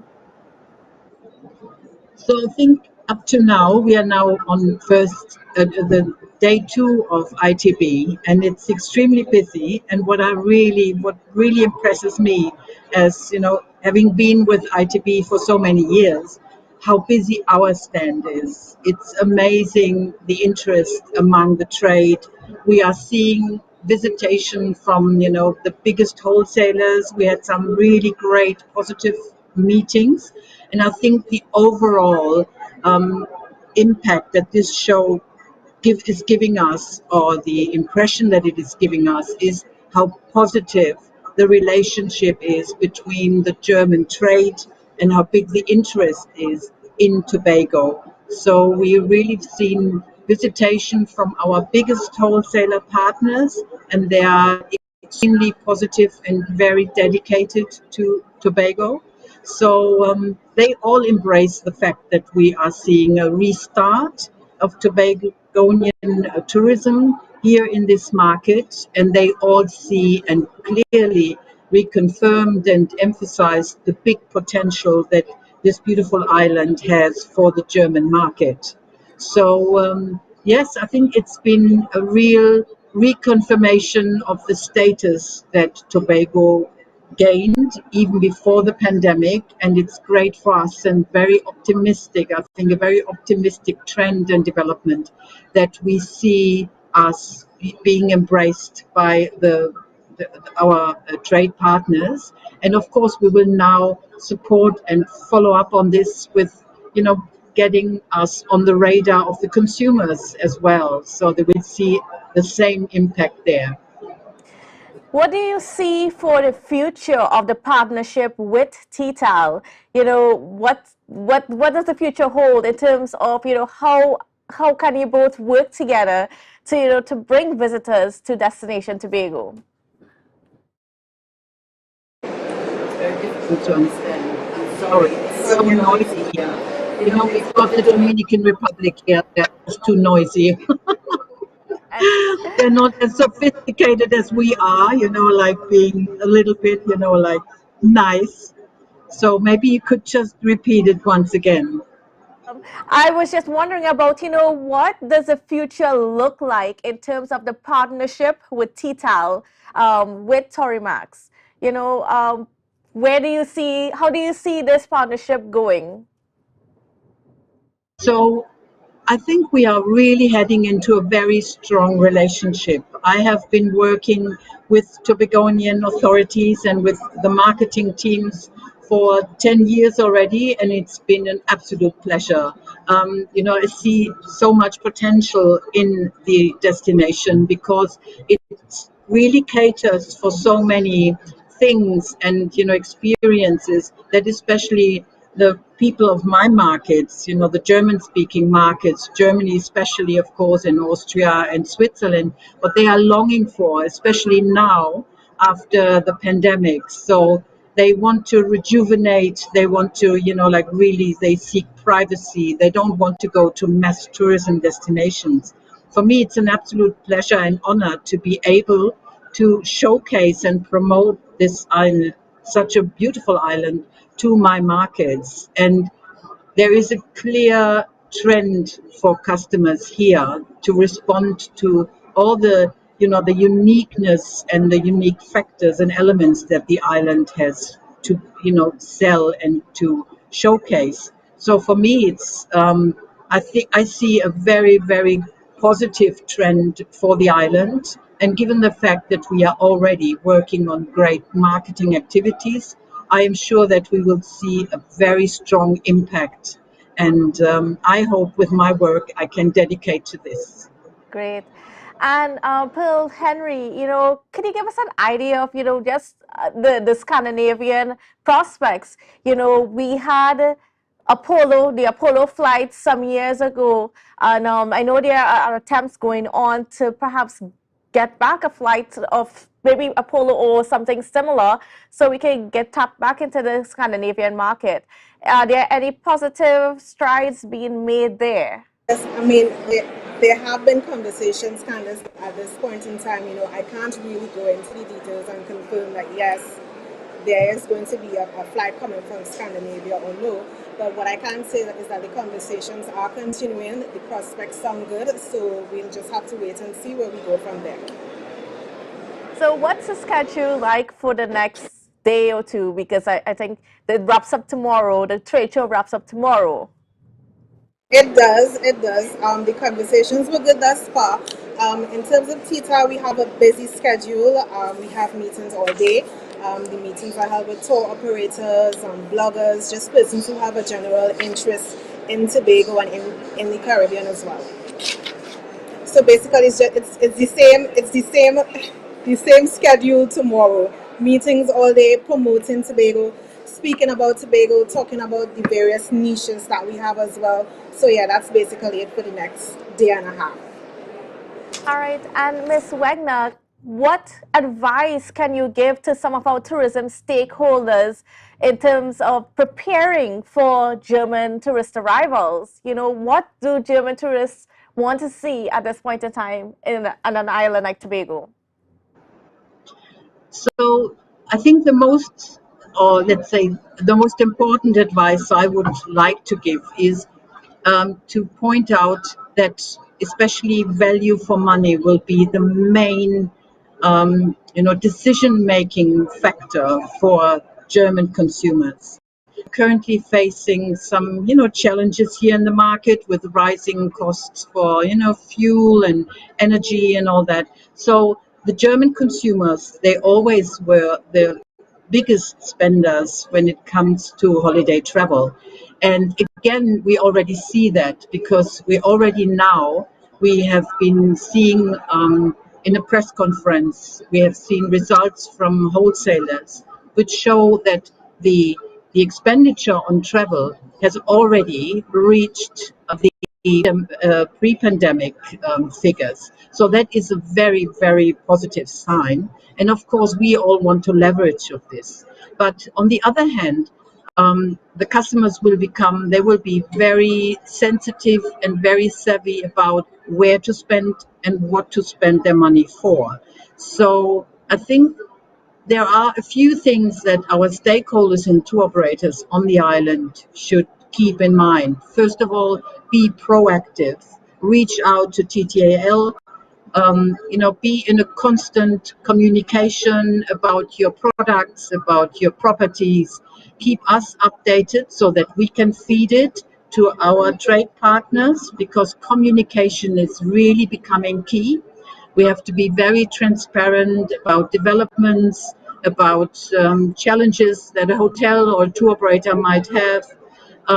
But then on the other hand, be aware or maybe work on creating an experience to really transport the wonderful culture of Tobago. The people will come to rejuvenate, to be by themselves in a way, but also experience the culture.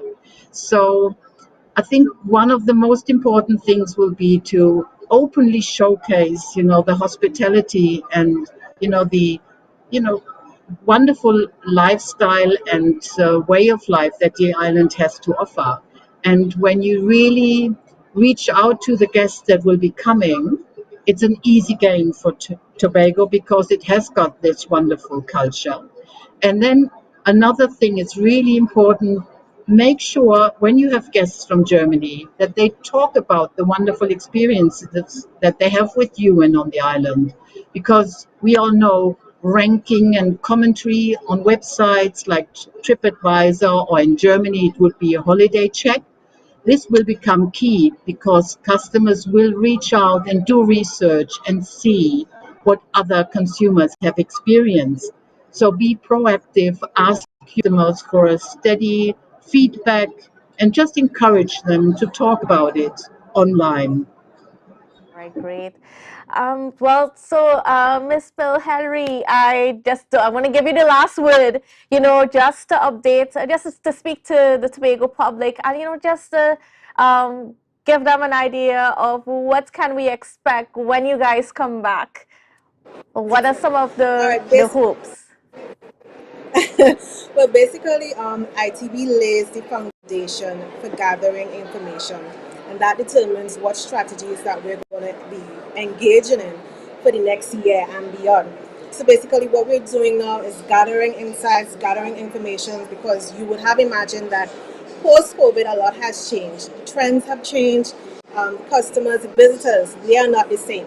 So what we're basically doing is gathering information to create a good campaign to be able to promote your destination efficiently. What you can expect though is a closer relation with our stakeholders. We realized that there was more or less a gap between the agency and the stakeholders, which we are aiming to close in on. So you can expect a closer relationship. You can expect more dialogue, and we will take it from there, creating an effective campaign to attract visitors in the future. All right, want to thank you both for joining us this morning and taking some time from your busy schedule. You're most welcome. Really, really, really appreciate it. And we're looking forward to seeing what comes out of ITB 2023 when you guys return. All right, viewers, well, we have more coming up in the program, but we just have to take a quick break first, so don't go anywhere. Where you vacation. Come let we go, come let we go, come let we go to sweet Tobago. Come let we go, come till you know, come find your soul in sweet Tobago. Come let we go, come let we go, come let we go to sweet Tobago. Come let we go, come till you know, come find your soul in sweet Tobago. Welcome to Limage Parfait Day Spa, your urban oasis and wellness center. Our services includes massages, treatments, facials, pedicures, weight management, detox programs, and much more. Call us today at 624-1452 or 720-7474. Trinidad locations and Bonacore, Tobago at 273-7772. Let us treat you like the VIP you are.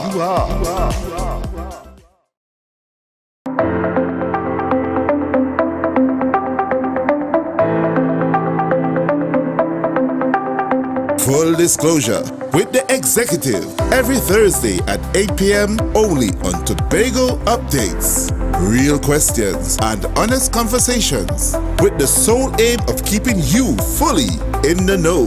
Full disclosure with the executive every Thursday at 8 p.m. only on Tobago Updates.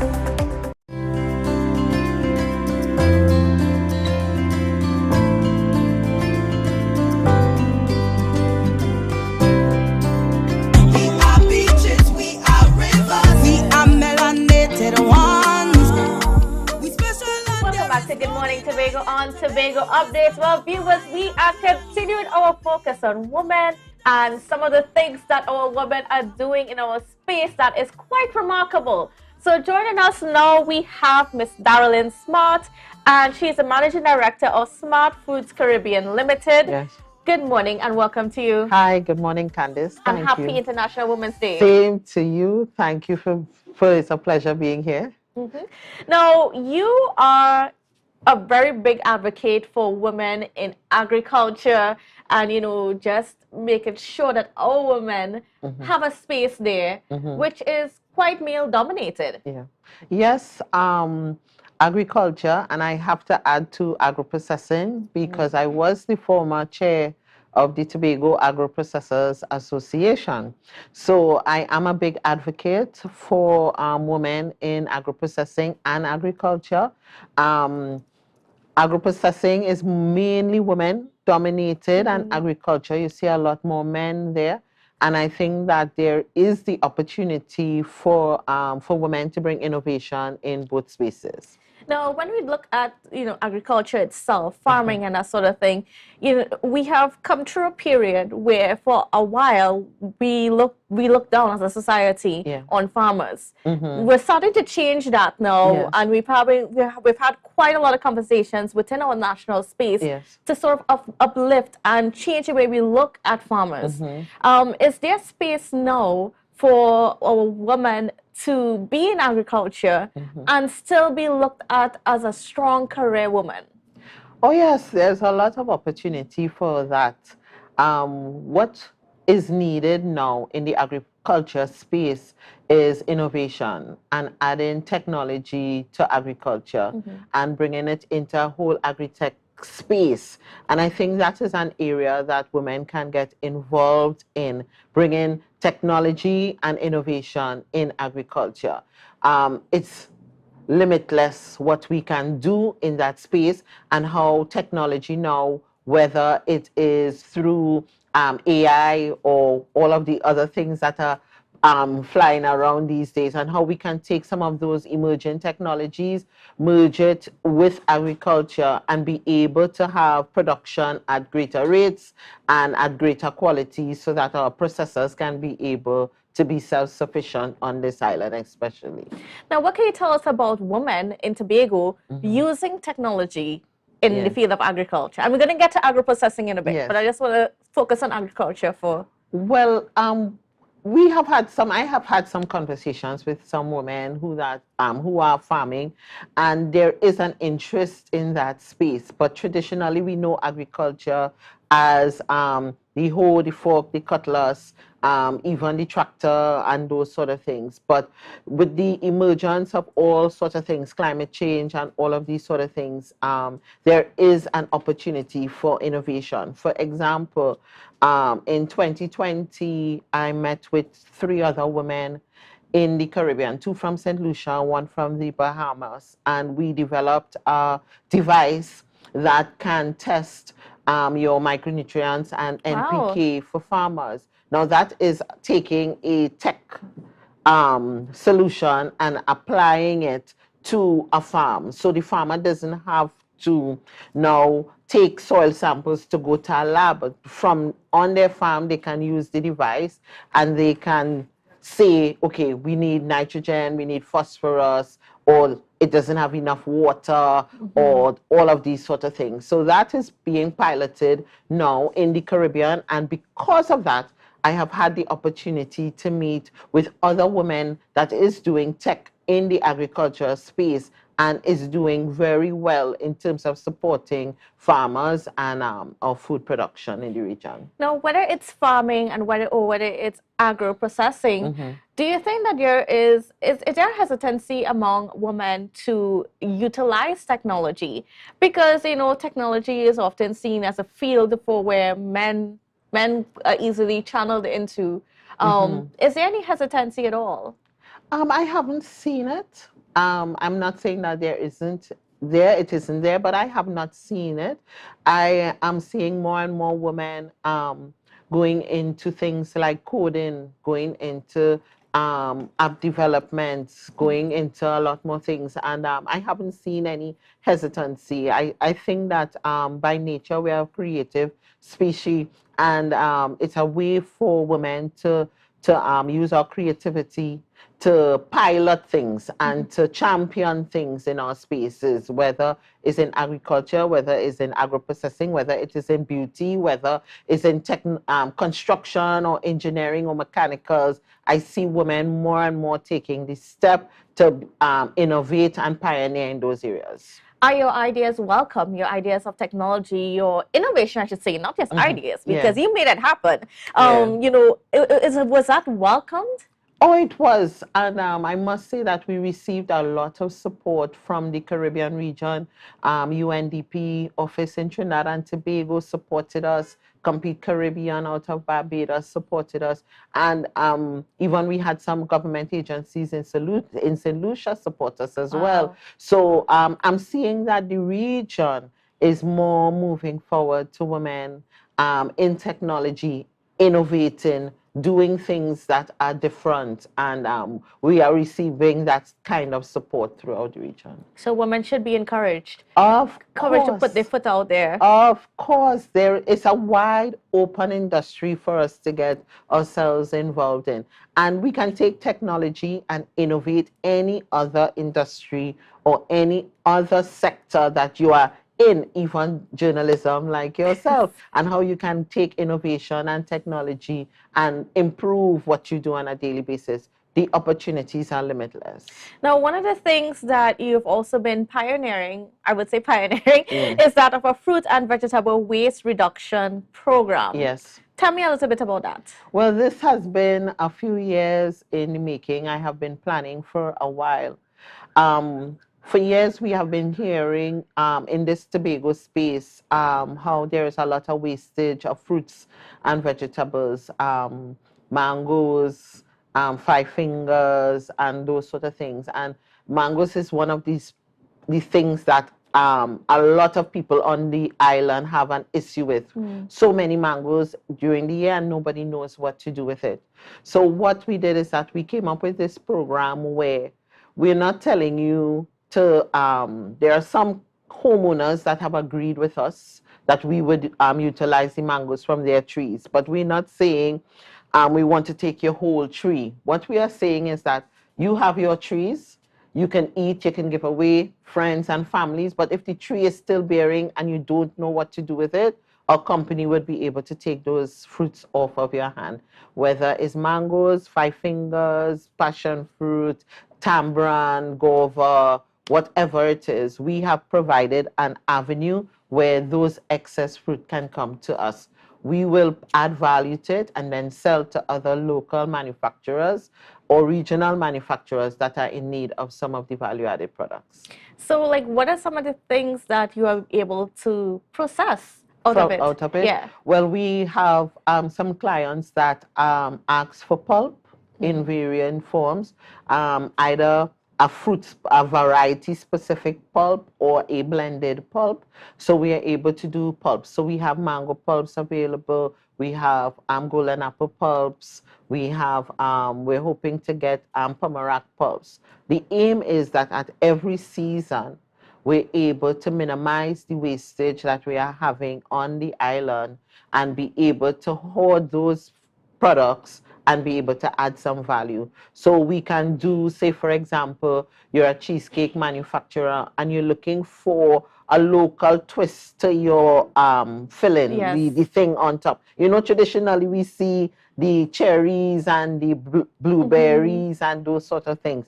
But what about if we have something that's with sorrel? What if we have something that is with mango? And I know Slice Twice is one of those cheesecake makers that are doing that. Viewers, get connected with them. They're good cheesecakes with local blends. Yes. So what we are saying is that in the Tobago space, and I was so happy to see the interview earlier with ITB and what they're doing. When foreigners come, they are accustomed getting their cherries and all of those sort of things where they live. Yes. When they come here, why not give them a Tobago experience? Why not give them a cheesecake that has a mango filling, a mango topping, or a sorrel topping, or something that has tamarind infused in it, something that is synonymous with us. So what we are saying is that we have positioned our company, Smart Foods Caribbean, to be able to take whatever produce you have, we will add value, and then whatever the manufacturers want, however they want it, if it's for juice, if it's for ice cream, if it's for toppings or whatever, we'll be able to add that value and provide to them. Now, what's remarkable, and I know we pretty much all the time here, but I mean, I just want to get this in, is that you have established your company, your business, in an area that is very, I mean, we overlook it because we have agriculture, we have agro-processing, but you're like the middleman. That's correct. Right, it's just that innovation right there. Yes.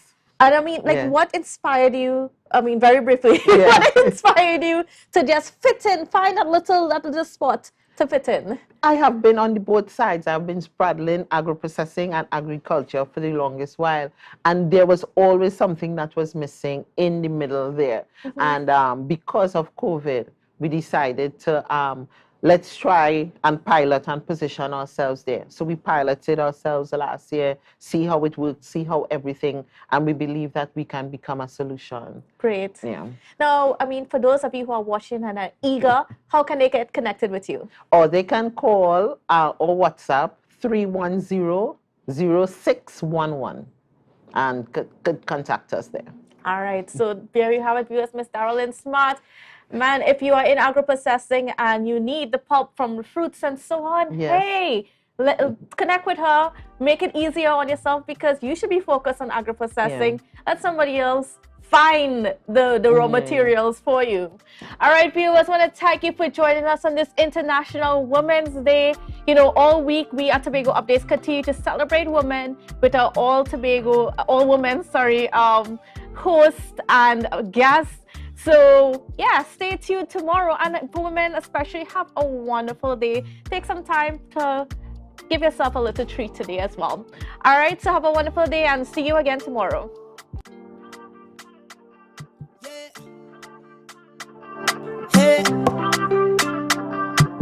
Tobago Updates.